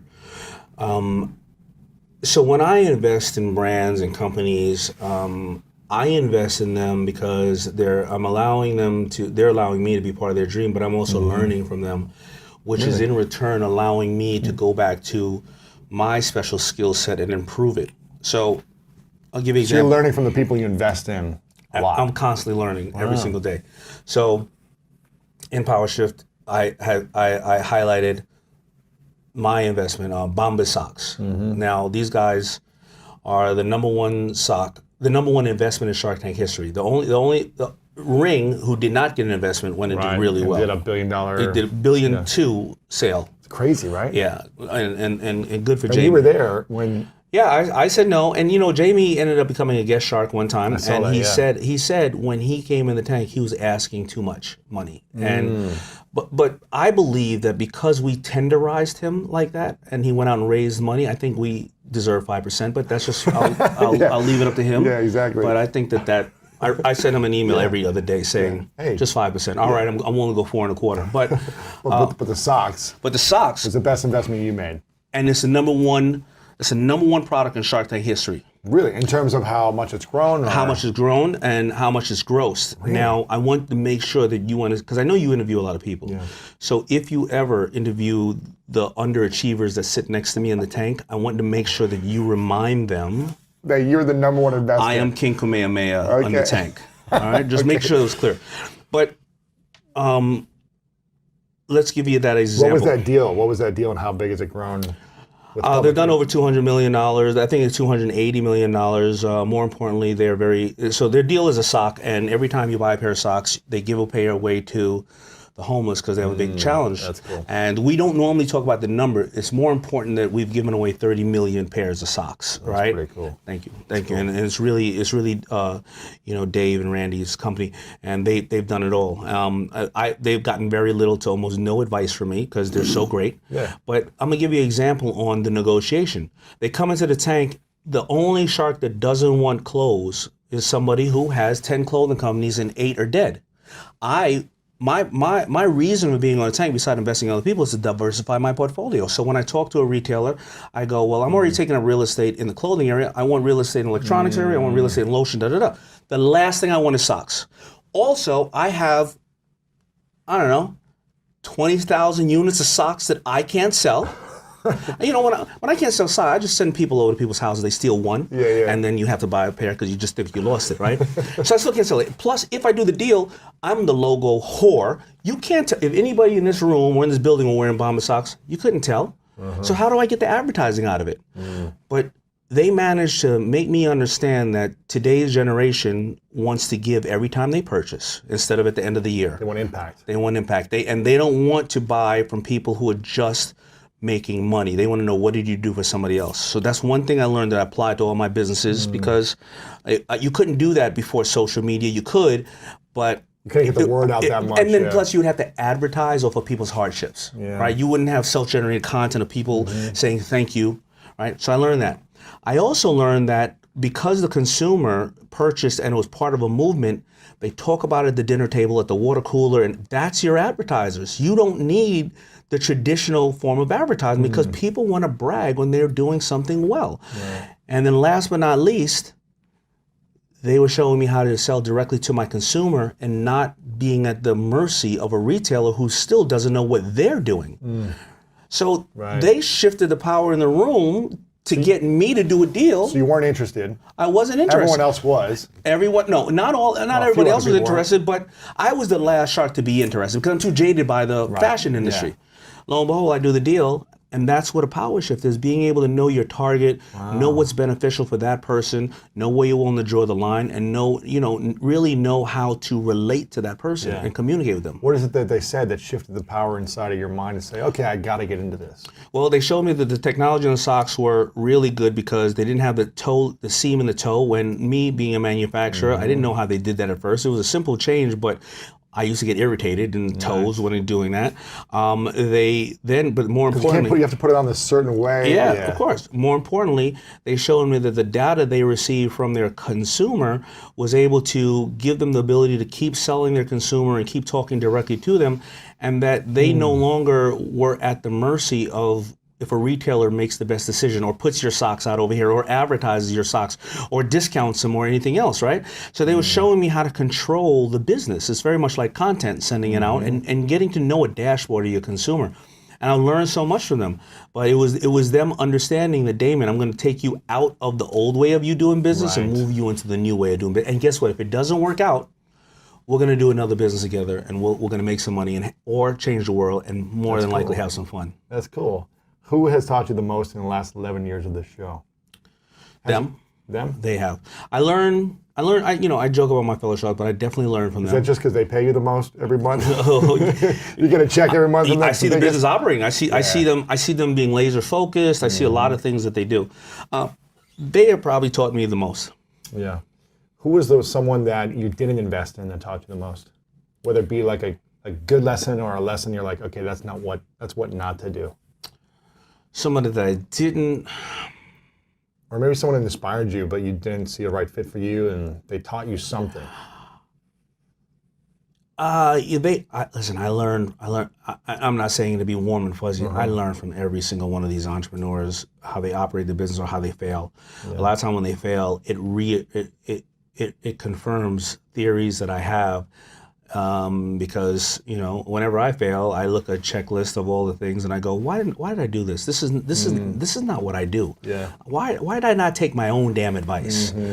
So I can't name just one of them. To tell you the truth, But I look at entrepreneurs like Jeff Bezos and learn and go, as big as you are affecting the world, and you will still be scrappy enough to say, hey, Amazon workers, you want to make a couple extra dollars when you're going home, you can take a package home, and why is that beneficial?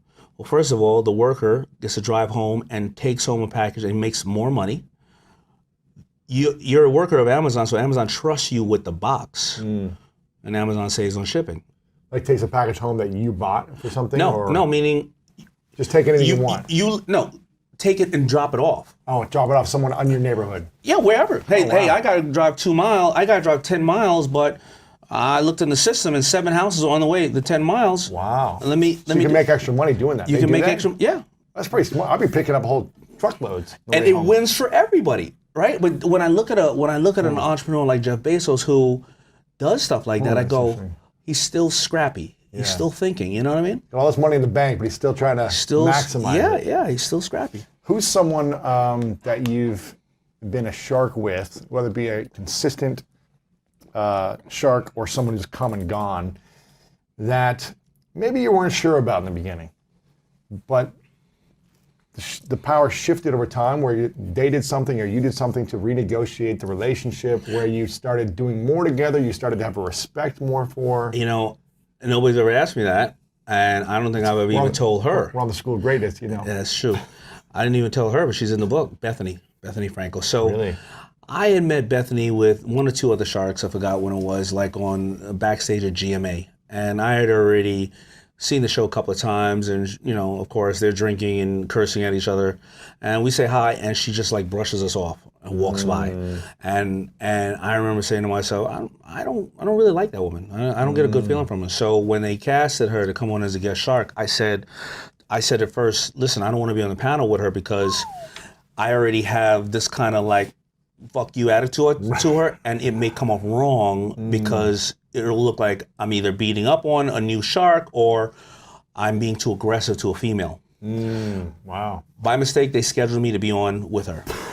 By mistake or by... No, on purpose. No, by mistake. They scheduled me to be on purpose.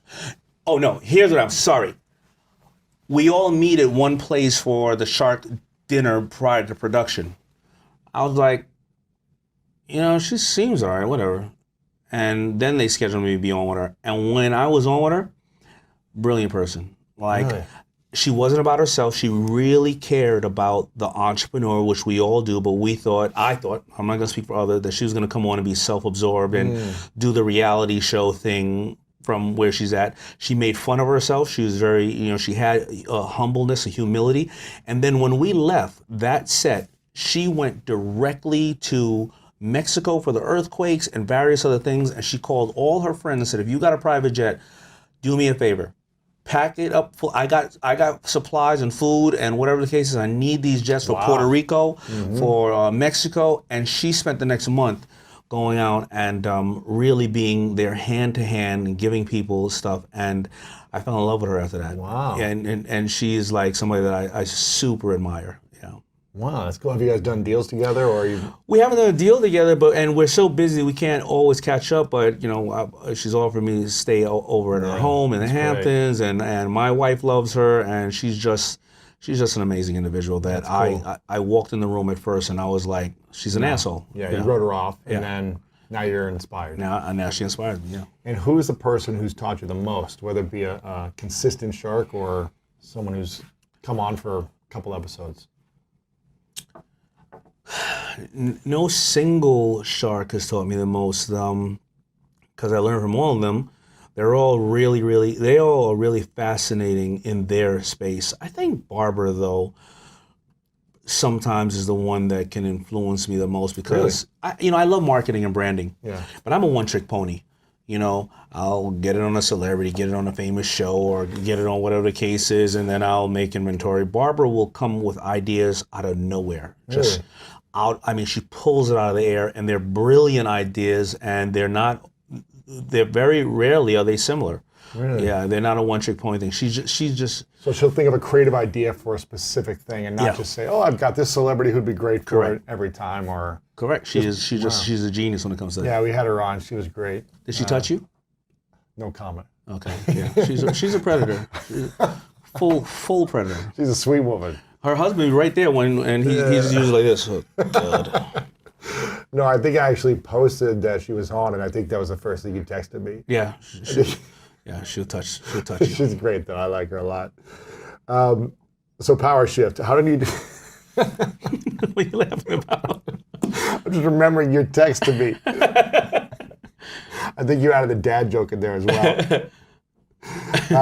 What I like about this, I went through a lot of this. You did? And yeah, I usually don't read anything. I was about to say, yeah. But I went through a lot of this, and I'm trying to find the bookmark that I had on one of these pages. But what I like is that the end of every chapter, you talk about these kind of like little bullet points. To break things down for to people. break things down, and I relate that in this book. Now, you've done a bunch of books in the past. Yeah. Why do you need another book? It's like... So, and I think that's a good question. I don't write books to write books, and this is my third one in 5 years, and me being dyslexic, it is not an easy... I know the feeling, man. It's really not easy. I think that a lot of people out there are misinformed. They need information, and I think if you look at a lot of your books, my books, and various other people, now we happen to know each other, but I believe that if you read a vast amount of things and you start to see that all these people don't know each other, but they're all saying something very similar, and if you're applying that to your life, that's how it happened to me by reading Napoleon Hill, Think and Grow Rich, or The Greatest Salesman of Babylon, or Blue Ocean Strategies, all these, and I started to see these things that come together. It gives you more power to go out and execute. Sure. So the reason I wrote this book is because a lot of people that came up to me and started saying, I can't take control of my life, or I've heard people say, or act like somebody else is supposed to issue them power, or somebody took power away from them.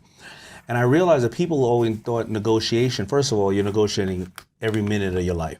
Yep. You're negotiating to get into the bathroom before your husband or wife, or getting your child on the school bus. Take yourself to the gym, whatever. Yeah, you're negotiating, right? Eat something healthy. And I realized that people always thought negotiations purely transactional. When you get to the table, I'm sitting across from you, right? And it's not. It's about building influence. Then it's transactional, and the transaction needs to be what's in it for the person across the table, not what's in it for you. And then more importantly, it's developing that relationship and letting it grow over the course of time, and doing 10, 20, 30, 40 other deals, or having 10, 20, 30, 40 other people telling other people how great you are to do other deals. And people always thought that it was like that. So I ended up putting in the book. The other book I have is marked up. Now I'm remembering the two things I wanted to talk about in here. One is a story about 6X. Now, you don't give yourself enough credit about how creative you are. Because you said you're a one-trick pony. You'll just find a celebrity Yeah. and put the merch on them and put it on a big show or something. But something you talked about was a story on how when you were getting started out, you started developing 6X T-shirts with your logo on the back, which I thought was brilliant because it's the biggest real estate in the club. Yeah, so It's free. so what happened was It's amazing.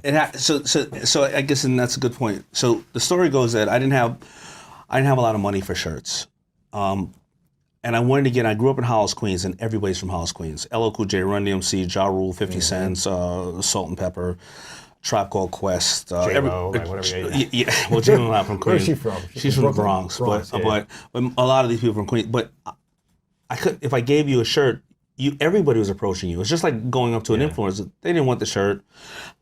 I didn't want to give it to the kids with the funny mustaches and the skateboards because they would just wear it once and throw it away. Right. But I realized And that the the big big guys, celebrities were probably had it. entourage. They had an entourage around. So what did I have to do? I had to build influence. And how did I do that? Well, I had 50 shirts that I could buy. So I bought 50 5X and 6X shirts. I realized the big guys never had fashionable clothes to wear because all they had was like big black shirt, a big white shirt, or they'd have to pay a massive amount of money to get it custom made. I bought 50 of these shirts. I handed them to all the big guys I knew, where I would see. Those big guys ended up being the guys in front of the red rope of the club, the guys who were the bodyguards for people, the guys who were just big billboards and joyous, right? And they would wear the FUBU stuff 10 times a month because they finally felt fashionable. Wow.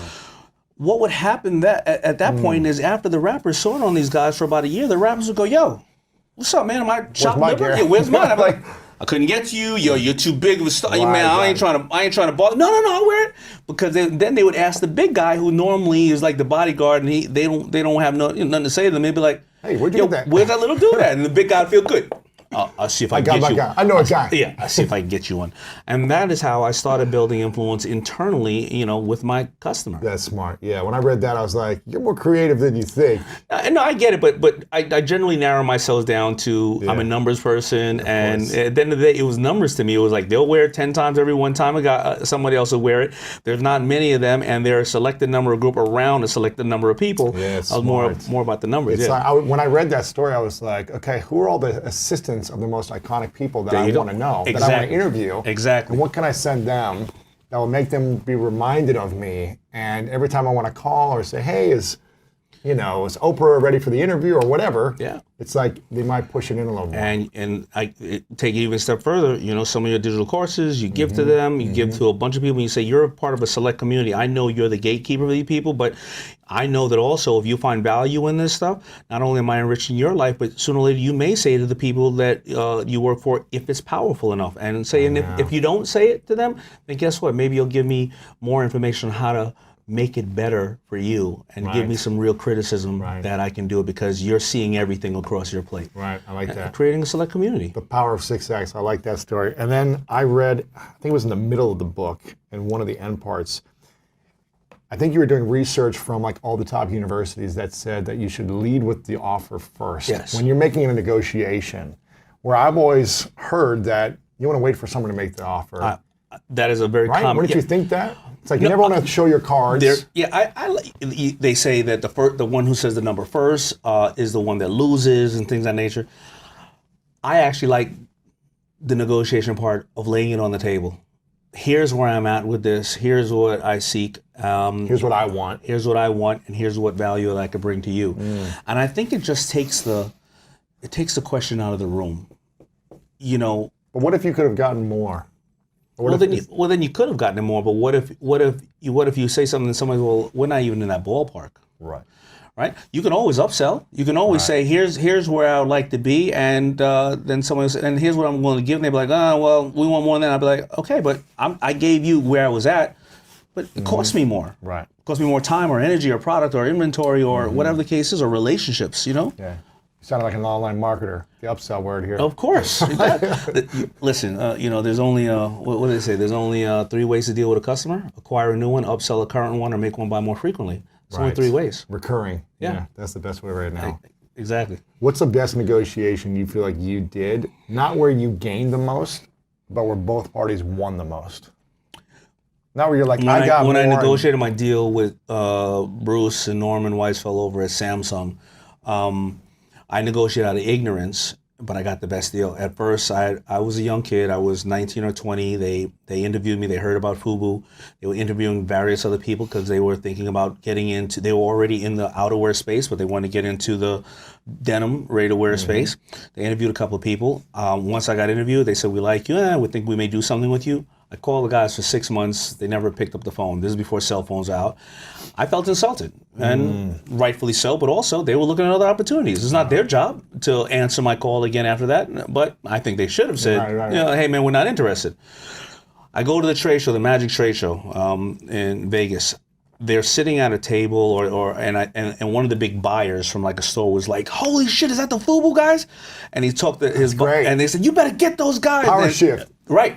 Now all of a sudden, my phone's on fire the next day by these guys. I'm like, hey, motherfucker, remember me? You ain't talk to me before, pimpin'. You know what I'm saying? Yeah, I was hungry at the time, and That's exactly how you talk too. I was like, yo, baby boy. So a normal like a designer deal, I'll call it in fashion, is generally like, if I'm going to put up all the money and all the resources, we're going to split this thing 25% to you or 30% to you and 70% to me, because I may have a little inventory I got to get rid of. You don't have any personal guarantees at hand. I got to deal with all taking a this risk. shit. I'm taking a lot of risk, but you're making clean money. But because they pissed me off so much, I had said, listen, if I come in tomorrow, we better sign a deal, and it better be a real distribution, 50-50 even split deal for the distribution. You guys will handle all the distribution, financing, this and that, and then I'll go ahead and out of ignorance, that became the deal. We've been partners for 25 years, and we've made massive amount of money, but we always felt that we could see eye to eye, and it was just out of that ignorance. What is the greatest mistake you've made that you're so grateful for that you made because it made you a better person? From the lesson you learned, or from the thing you got out of? Like you mentioned that your previous boyfriend, a boyfriend back in the day, married a secretary, and it was the greatest gift that you had because you got out of a relationship that wasn't going to work, or you met your partner. Is there really like a challenge or a mistake you made in business or life besides that? I don't think I'm the type of person that is brave enough to admit I've made a mistake, honestly, because I think things have not worked out along the way, where things just didn't work out as I had hoped or dreamed them to be. But I don't see them as a mistake, because as quick as you're thinking, oh, poor me, you start to see the light of the door that it's opening that couldn't have opened without it. Okay, so I don't have like a regret of this was a big mistake or that was a big mistake. But I have to also say I have my whole life been very cognizant of doing anything and exposing myself to anything, even when I didn't want to do it, because I'm deathly afraid of feeling like I would regret. Like, what if I don't do it? That's more of a motivation for me than doing. Me too. Just like, will I look back? Like, for example, with Dancing with the Stars, I did not want to do it. I'm an old babe. The last thing I want to do is practice 4 hours a day. You were great. You think I was so great? Not the judges. They didn't think so. I was the #1 person on Dancing with the Stars last season. #1 rejected. Now, there's a record, okay? But, so you might say that was a mistake with all the work that led up to, and it was a social embarrassment. I thought I'd be rejected maybe #3 or 5 or 6, but #1 I never saw it coming. And so I was kind of a little mortified on that one. But you know what? I'm so thankful I did it, and the minute I recovered by the next morning, I'm like, thank God I did it, and thank God it's over. It's a lot of work. It's a lot of work. Because I didn't want to, I said yes because I didn't want to wonder what it would have been like, So What did you learn from the experience about yourself? I learned I'm not a good dancer. I swear, I've looked at the tapes now 1 year later, when I thought, same tapes I looked at a year ago, I thought, I really got this. But I look at them 1 year later, I'm like, I'm stiff as a board. What was I thinking? Missing steps. So what I learned from that is that I can't dance well, but inside my body, I feel like I'm a good dancer, and I'll get out on any dance floor and do my own makeup steps, and people really smile as I'm dancing because I don't really give a crap, and I look like it,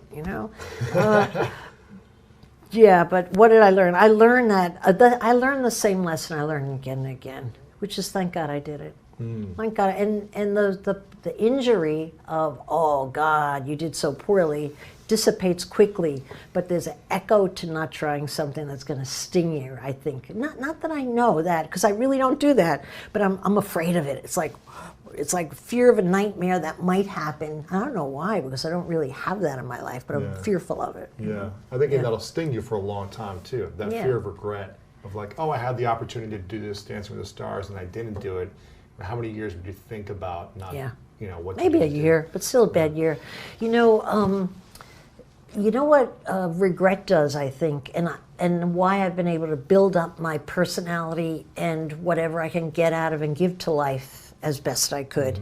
What regret does is it quietly takes down your confidence a notch. Because in short, you were a coward. You shied away. Even if the right decision is to shy away. Once you shy away, you quietly, without even consciously thinking, think a little less of yourself. Now, I say that from experience because I've watched many people get stronger or people where life makes them weaker. And there's a lot that goes into that. But I really believe that that regret piece is not given enough due. You really have to try everything and try your best, because and listen, 2 out of 3 things I try don't work out, but people just remember the success. That's what I learned. But I know what the failures are. But still, I got confidence out of failing each time. A little notch up, a little notch up. So then you conduct yourself with more power in life because you feel better about yourself. And ironically, you have more to give. You're a better package to give more because you've put a lot into that basket by just trying. Do you feel like you're more confident, even though you're the first one out of Dancing with the Stars, that you did it and you went toward it? Absolutely. Yeah. Absolutely, I'm more confident. I got a lot of confidence out of that because every female friend and male friend I had that was even close to my age, They were like, I can't believe you even went for it, right? They said they would discourage you, you're out of your mind, but I won all their respect, and they constantly say, that was amazing. That was amazing. So even my friends that kind of took me for granted think better of me. I went up a notch in their head, It takes a lot of courage to do that. It takes a lot of courage to publicly fail, but I happen to be very good at public failure. Really? Because I've done it my whole life, and that doesn't bother me. I think what I didn't want to happen was that I would look foolish or old dancing with a 24-year-old ripped stud on the floor until I realized it feels really good to lean in on that guy and let him spin you around that floor. And how many of my girlfriends are having to dance with anybody like that lately? There you go. That's a good way of looking at it. Yeah. What would you say? Why are you not afraid to fail publicly? Because you know what I've learned? Nobody's really watching. Nobody gives a shit. Yeah. Everybody's they forget about it the next year or whatever. Or no, maybe even in the moment. Because the truth is that people, most of all, are thinking about themselves. So just when you think the limelight's on you and everybody's going to say, God, is she stupid? God, why would she say that or do that? The minute they've given you that one moment of attention, they're back onto their own problems, their own selves. So it's like overstatement of your ego to think you're really that important. Right. You could just move right on. We could distract people. You try the next thing, their eyes on that if you're lucky. So no, it doesn't really amount to anything. It doesn't really amount to anything. Right. Yeah, it's self-ego. That is not really true. That's interesting because you say that most people are focused on themselves. So when you mess up publicly or you fail publicly, they'll think about it for a moment, but then they're on to their own thing. If you're lucky and they notice. If you're lucky, notice. And most people won't notice. Yeah. It just feels like everyone notices. Yeah, right? definitely. But It's what called about shame. Right, exactly. Yeah. What about when you want people to have the attention on you for the things you're doing good? How do you keep the attention on you, the relevancy of yourself as an entrepreneur, an individual, when people are focused on themselves so much? How do you keep them thinking about you, your brand, your business, your work, your mission? You have to think of a way to grandstand. What do you mean by that? Good old-fashioned grandstanding. Like I built my Corcoran Group brand on the backs of the New York Times and the Wall Street Journal and the New York Post, without a doubt. I would think of all kinds of crap to get media attention, okay, as long as my brand name was in there. Really? The single best thing I thought of, which was really just an attempt to get publicity when I couldn't afford advertising because it was a bad market, was my Corcoran report. And all that was a one-page report giving the average sale price of apartments in Manhattan, is how I labeled it. I was too stupid to know that was a wrong label. It was just my 11 sales. But it was on the front page of the real estate section, and I was quoted on the first line. And boy, that was an eye-opener. That's how I learned that publicity can build a brand. Today's version of publicity that I look for in all of the entrepreneurs I invest in is how good are you at social media? I don't care if you're in the sock business, if you're in hardware, or what's going on. How good are you at social media? What's your following? Those are the key questions now. How good are you at building attention through social media, because that's the new free ride. Not really free, but to a large degree free, just like the New York Times and the Wall Street Journal are my free ride. Okay, so you have to be creative, I think, in thinking of how you can grandstand. And so what's like, I don't know, I'm thinking, what's a business right today? Like, well, I don't want to use Cousins. We already talked about Cousins. Like Grayson Lakes, which started out as a baby sock company. Phenomenal entrepreneurs I have. Is this the long Lady stocking? Yeah, with the little lace on top. I bought some of those for a girl before, yeah. And they make girls look sexy. They make them look great. And they're well priced and they're beautifully made. They're nice, they're elegant, they're sexy. Well, now it's a full fashion line, and it's, I think, $17 million in sales this year. Wow.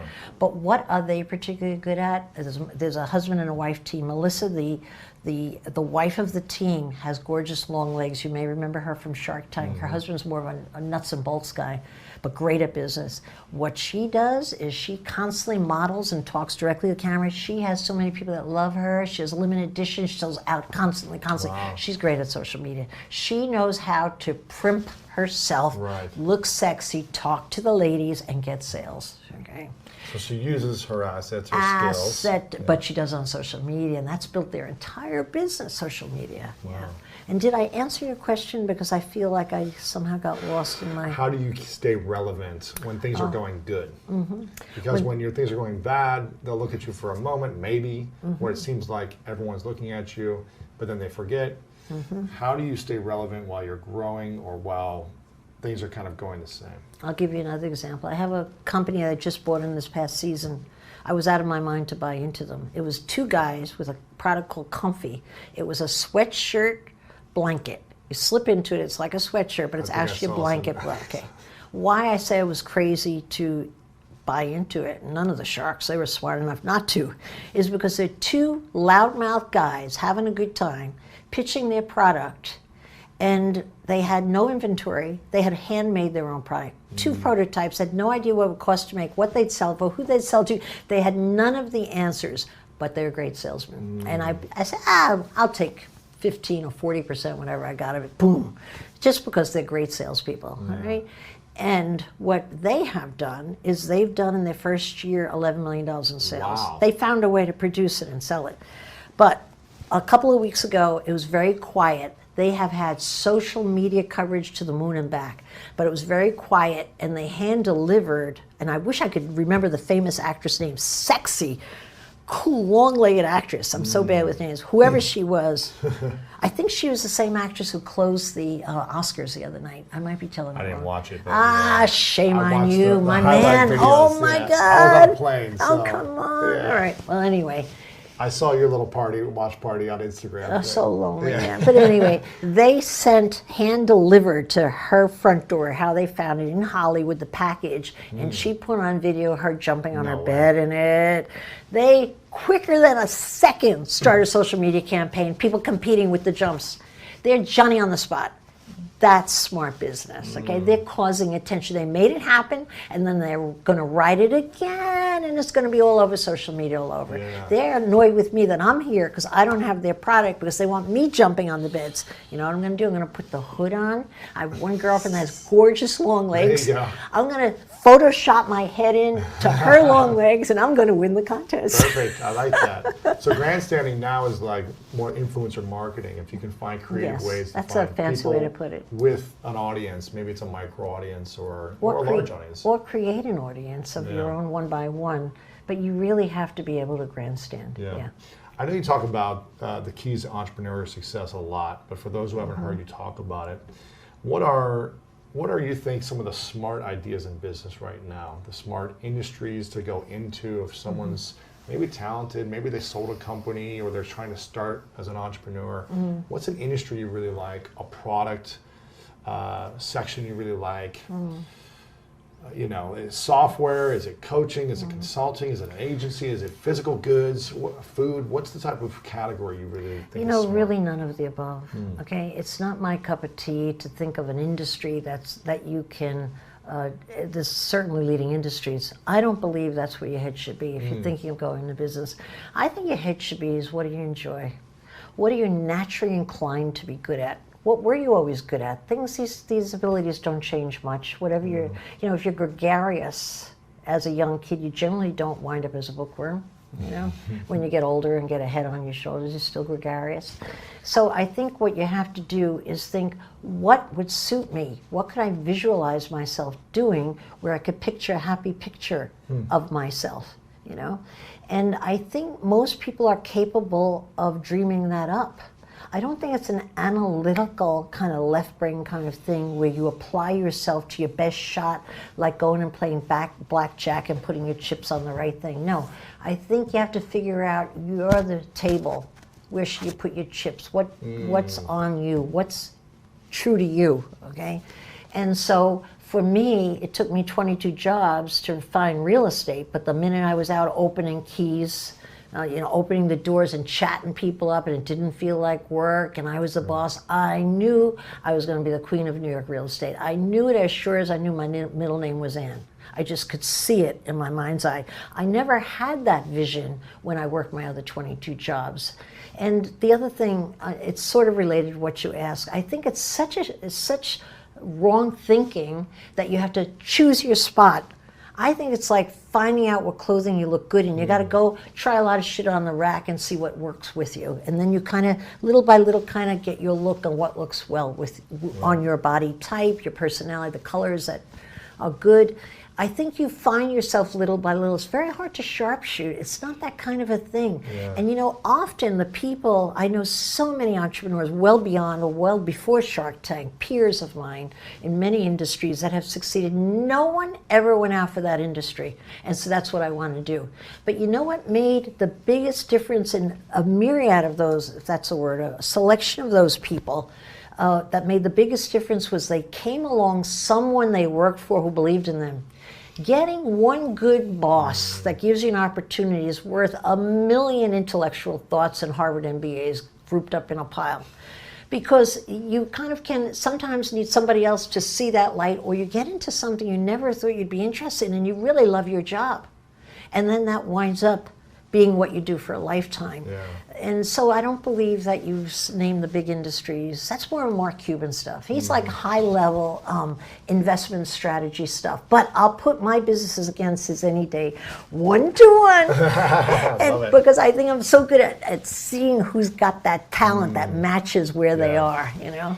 If someone's approaching you for investment or to partner with you, and you could choose only 3 qualities that you would dream that they would have, whether that's never giving up, a grit, a positive energy, whatever the quality may be, and you could say if they had these 3 qualities, it doesn't matter what business they're in. Maybe timing and the economy might play a little bit of part here and there, but like if they had these 3 qualities, they're most likely, I would bet on them any day. Yeah, well, that's what I do every day on Shark Tank. Yeah. And I've gotten better at it because I've learned to hone in on those. I could think of 2. Maybe I'll come up with a 3rd if I keep talking. All right. Number 1 is salesmanship. I have never succeeded with any business where the principal didn't know how to sell. I mean, sales is the guts of every business. If you don't have sales, you're not in business. Any business applies to everything, okay? So, okay, if you're a technology nerd and really are in a technology space, but you better have a partner who could sell the shit out of it, or it ain't going to go anywhere, okay? So selling is number 1. The other thing I look for, and maybe it sounds weird to you, but I've learned it to be a great, almost insurance policy, I look for injury. I look for anger in the individual. If I could find someone, and this is true of all my successful business, interestingly enough, if I could find someone who had injury at an early age and has something to prove, I got myself a winner. It's like insurance, okay? So when I say injury, meaning they were dunce in school, like 3 out of 5 sharks were dunces at school. They're out to prove, I have I don't want to out them, so I won't use. I'm inclined to use the names, but I won't. I have entrepreneurs, usually successful, never had a father, and then when they went on Shark Tank, their father, after 35 years, was back into how insulting it enraged them. Okay, I have entrepreneurs who were sports figures, almost. Going to be professional sports people, had an injury, but were fiercely competitive with someone who wound up in their space. They hate that person because they played against them in ice hockey. Crazy. All I have to do is name the other person, their sales go up. You know? So I think anger and proving is very much part of a lot of successful stories out there. It's an overcompensation, overproving, overdriving, like, I'll show you. Give me the I show you, something that went wrong earlier. And you've got a motivated person, and it gets you through hard times really well. And then I'm coming up with a third. There's a million other ones, but none of them as serious as that. Oh, it's those two. You have to be able to sell, and if you have injury, to prove something, it's a wonderful insurance policy. How important is a positive attitude with those two things? Like Well, if you were that's a negative, given. Oh, you don't. Let me tell you. I don't know. You're Just not even negative going to get people. out of the gate. Well, there's negative people. All right. You know You what's. might be trying to prove people wrong and always nasty about it. You know, it's Forget like, it. Let me tell you what's true about a negative person. You won't meet them in the entrepreneurial space. You know why? Because they are far more comfortable criticizing the next guy than doing. Negative people are bloodsuckers. They just suck your energy away.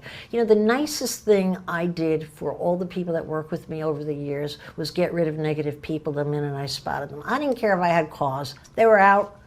You know why? Because it's like letting the enemy quietly into your camp and giving them free rein. Negative energy is the enemy of all business, especially I've always been in sales-related businesses. You let a negative person into a sales force, they have a pity party, all of a sudden they need one more person to feel sorry for them or to point out what's wrong. It's terrible. I would spot them a mile away, feel their vibe. Do you have a few minutes on Friday? I'd love to have a chat with you. Wow. Because I felt like I was saving my good people. Yeah. You know, they were good, positive people. I don't mean criticism. It's invaluable in business. You need to have your criticizers to let you know when you're off and what you could do better. But I'm just talking about regular bloodsuckers, you know. You know, everybody's met a few. Before we continue this video, make sure to subscribe below and turn on the notification bell right now so you don't miss out on these great videos every single day.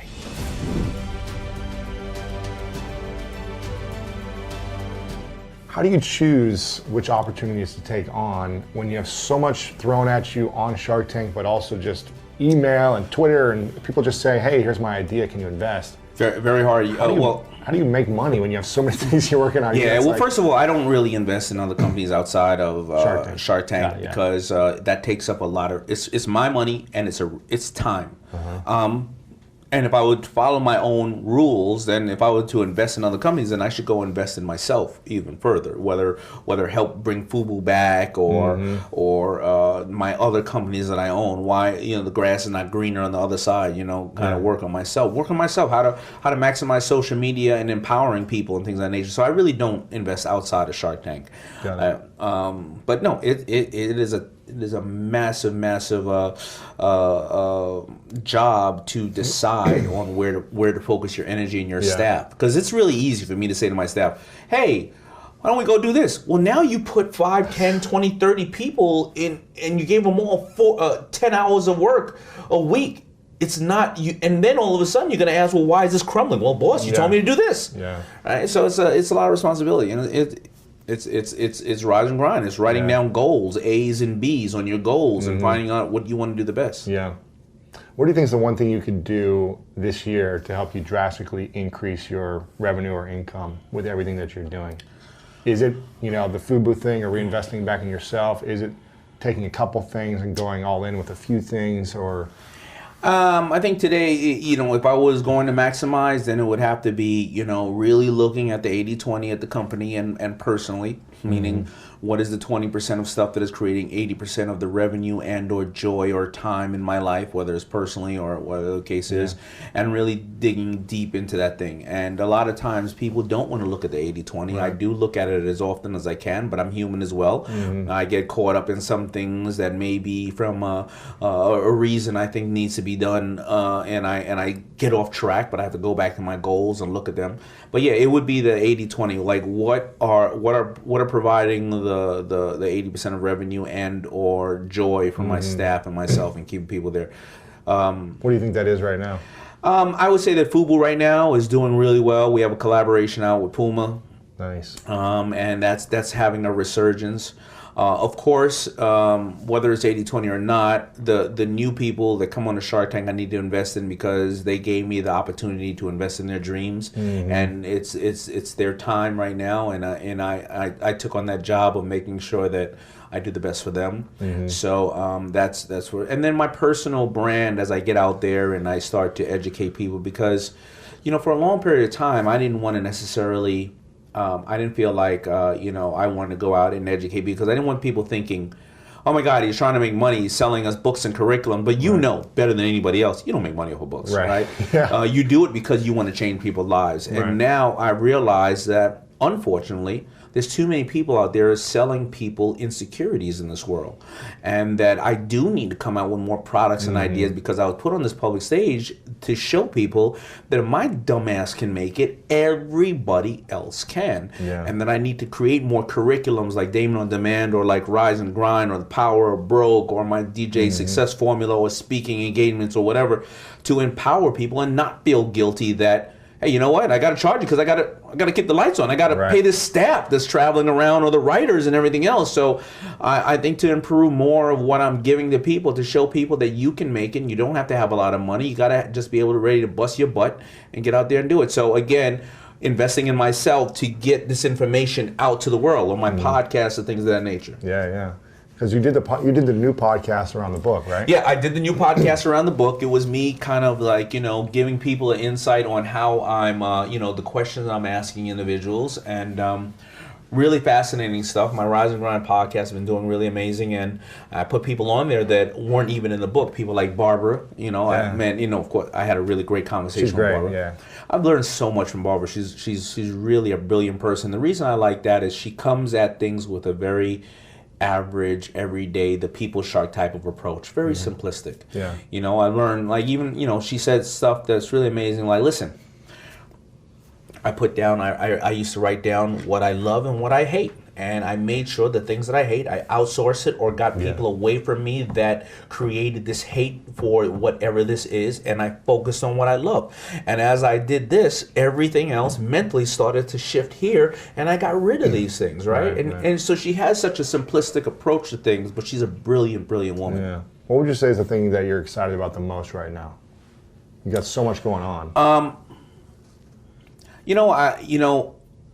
I'm excited. I'm excited about everything I do, to be very honest. But I'm going on 10 years on Shark Tank. The next Oprah Winfrey or Steve Jobs or Bill Gates is in their pajamas eating cereal watching Shark Tank. And they're going to get up here, and the Phil Knights of the world, they're going to go and they're going to change the entire world. And they're 12 years old right now, eating cereal in their pajamas saying, I'm going to be that next person. So Shark Tank is absolutely amazing. Having books when you're so close to it a lot of times that when you finally put it out and you see that it's changing people's lives, I'm really, really excited about that. Of course, like I said, I'm so on this health thing that I'm realizing how screwed up I was prior, right?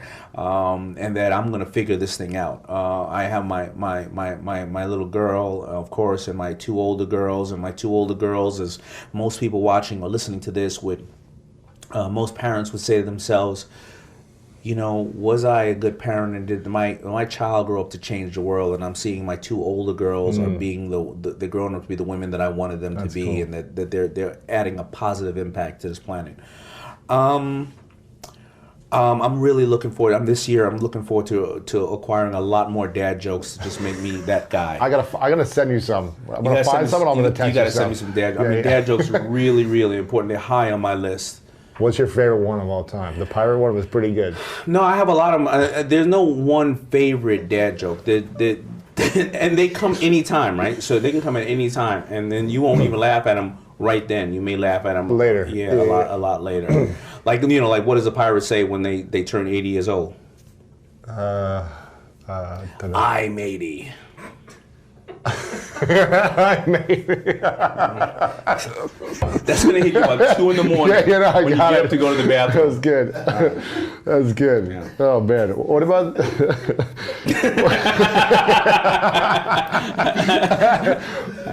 What's the thing you're most proud of?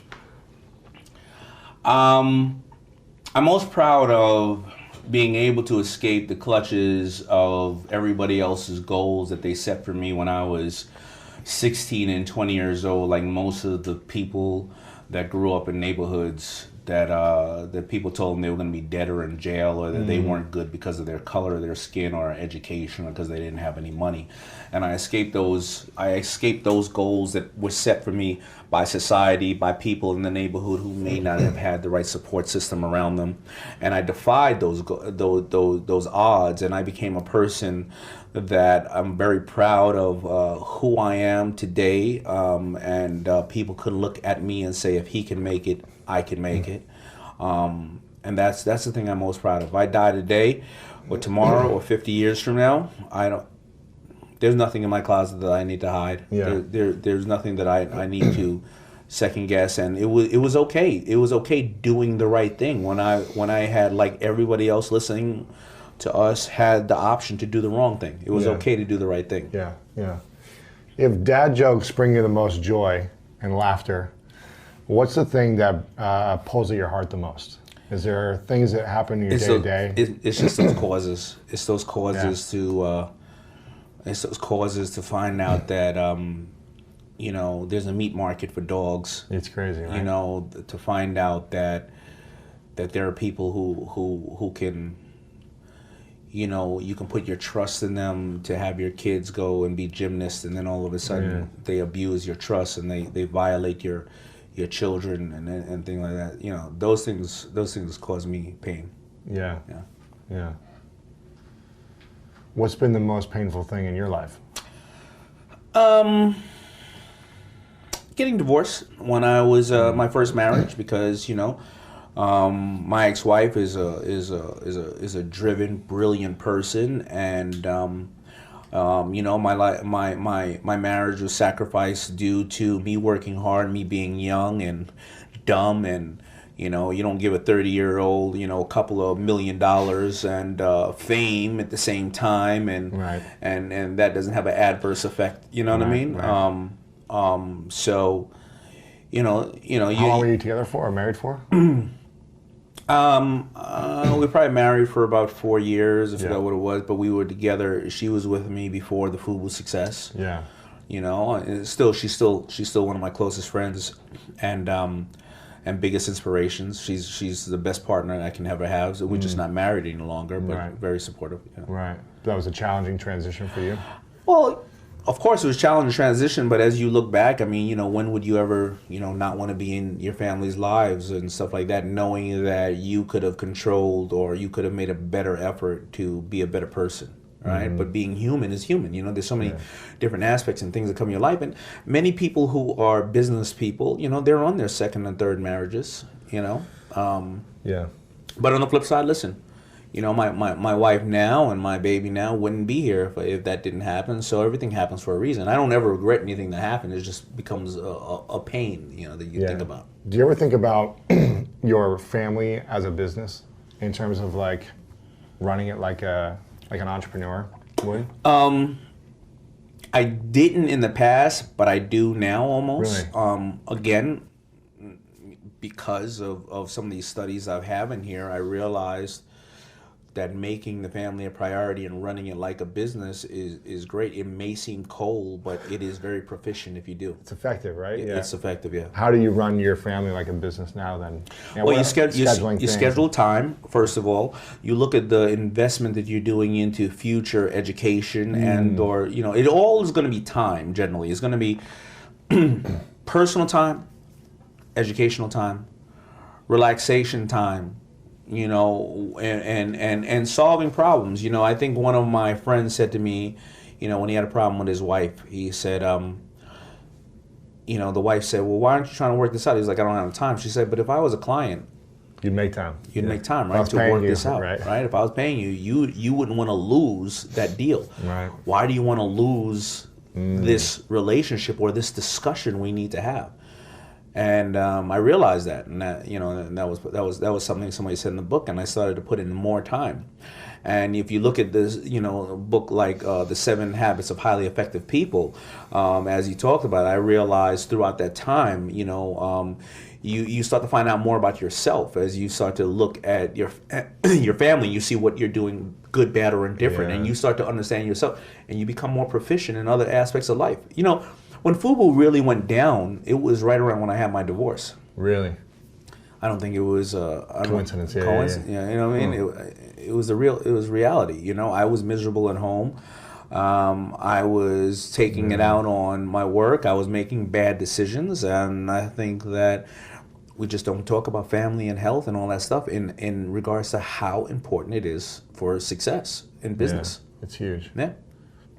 Why is it, do you think, that's in some entrepreneurs will not have those conversations with their partner or their wife or fiance, but they're willing to have those negotiations with their business deals? I think because it's more fun on the business stuff, or if it's I think that business is a very, very clear thing. It's a number, right? Tomorrow you have money for payroll or not.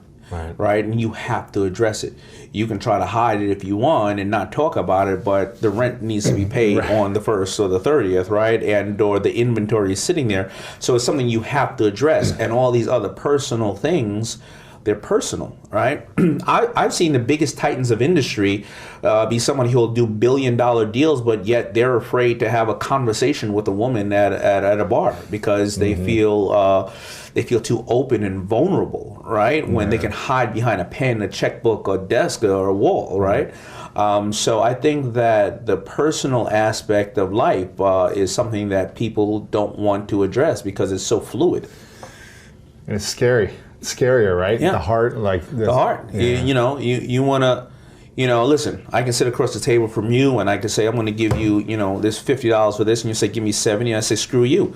Yeah. Right? Because, you're just negotiating with me. But if you're personally sitting across from the table and you go like, can I hold your hand? And a woman or a man goes, get the hell out of here. Hurts. You'll remember that for the rest of your life. It hurts. Because I remember when this girl didn't want to kiss me when I was 16 years old. That damn Lisa.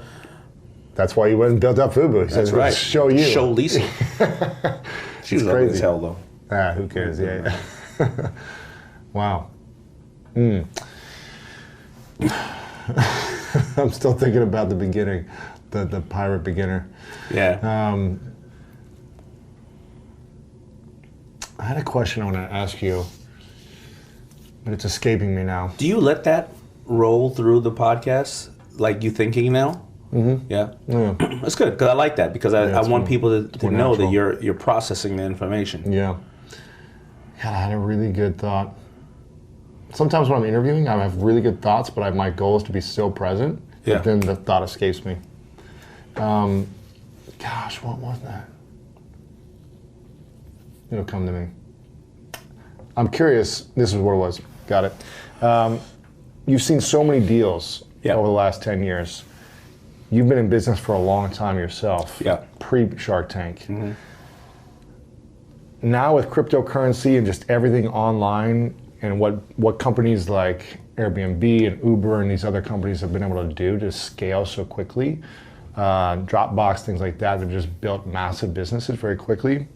Over the next 10 years, what do you see as a great opportunity to get into in business? Is it more physical goods and clothing? Is it more food products? Is it more online digital software products? If you were to recommend for an entrepreneur starting today, knowing that so much has been changing and so much is going to continue to change, what would be like the best industry business idea to get into? Well, it would be hard to tell somebody what the best industry is unless if they're just a passive investor. And you can look at industries like I play the market, I'll play infrastructure, and I'll play, technology and various things, right? Because I don't need to operate the business. Yeah. But if you're really going to operate the business, it has to be something that you're fascinated in, right? Or it's something that, again, is Christmas every single day. Say it's Christmas every day for someone, for whatever that is. I think that no matter what it is, it doesn't have to be anything specific. It has to be something, though, that is converting direct to the customer, and you're cutting out all the middlemen, because right now with all the noise, it's very hard. So I like companies, whether you're selling socks or you're selling food or you're selling fitness products or curriculums, you're talking directly to the customer, and you have various different platforms you're talking to them, because, you know, I'm finding out, like, you know, I was talking to one of my guys, and he was like, well, Vine is gone right now. So what happened with those people who have 5 million people on Vine, but they don't have any emails where they were? They're gone now. They have 5 million people. They worked so hard for that. So whether it's whether it's a membership and you're selling somebody a subscription model or whatever the case is, or you're Amazon, you got that button on your on your washing machine that boom, you hit that tide is coming right to you. You just eliminated everybody advertising all kind of other things, because you're a creature of habit. You're going to hit it. Or if your credit card is billed $5 a month, you're not going to take that damn $5 off. By the time you call those people, they're going to give you such a heartache on taking the $5 off. You're going to give them another $50, right? So I think it's anybody that is delivering something straight to the customer, and they have full margin, they know their analytics, they know who their customer is, so they can upsell their customer and or provide better value and get also real-time information on what is working or not working from the customer. So no matter what it is, that's the business, you know? That's why I love the online world right now. Just there's so many opportunities. I feel like I got it in at the right time. I knew nothing about business 10 years ago. Right. And I got kind of lucky of timing and just like curiosity and working really hard to be able to understand this now. It's online, this is where it's at. There's no inventory. No inventory. You know? That's it. I mean, and even if it is inventory, you can probably turn your inventory fairly quickly and not have to worry, like I said, the 60, 90 days turn and things of that nature. So exactly. Fascinating time. But the only thing that people have to understand about this is that now everybody can do it as well. Everyone. So you better get up and bust your ass. You better rise and grind, because everybody can do it. So how do you separate yourself from the noise? It goes back to the fundamentals of being able to get up before everybody else and go to bed after everybody else, you know? Yeah. What would you say is your unique superpower? Picking good people. Yeah. I am not the smartest person in the world, but I have I have this knack for picking good people. I have this knack also for allowing people to fail and seeing the good within them. And when everybody else goes, they're short-tempered with the people or whatever the case is, I figure that just like in entrepreneurship, if this stuff has failed between you and I, and you didn't do a good job, I know one less thing I can give you. But now, where can I give you stuff that makes you who you are? And I think that that's my knack. I give a lot of people a lot of chances, but it ends up coming back to me double and triple in value, because they are amazing people. Yeah. What's the thing you see that you look for when you can pick them? Is it like a feeling right away? Is it no, more it's like never how they feel right carry away. themselves? It's never feel right away, because they have to unfold they're everybody's on their best behavior when you first meet them. Take the onion off. And Yeah, exactly. So it's drive, right? It's that they think outside the box. They're problem solvers. They're also able to communicate throughout a team and a system. And they have a very clear vision on the things that they like, and they know how to communicate that to everybody else, so everybody else could kind of see their way. They may not be good in one area, but it doesn't matter. If if I pick a person, I'll put them in any area. You know what I mean? And they'll figure it out. Those type of common sense, with drive and some level of respect, honesty, and stuff like that. Yeah, I mean, you just can't lose when you have somebody like that. You have somebody ready to bust their ass, and you can't, if they're never gonna stop. They're gonna figure it out one day. Yeah, you can't beat those people. And they're gonna, if you don't work with them, they're gonna go off and be your competitor. Exactly. If you're looking to become rich, then check out this video about the 7 things poor people do that the rich don't do. The difference between them and other people is their sequencing. If my order of steps I take to go here isn't as efficient as yours because your sequencing is better, you're gonna get there faster than I am.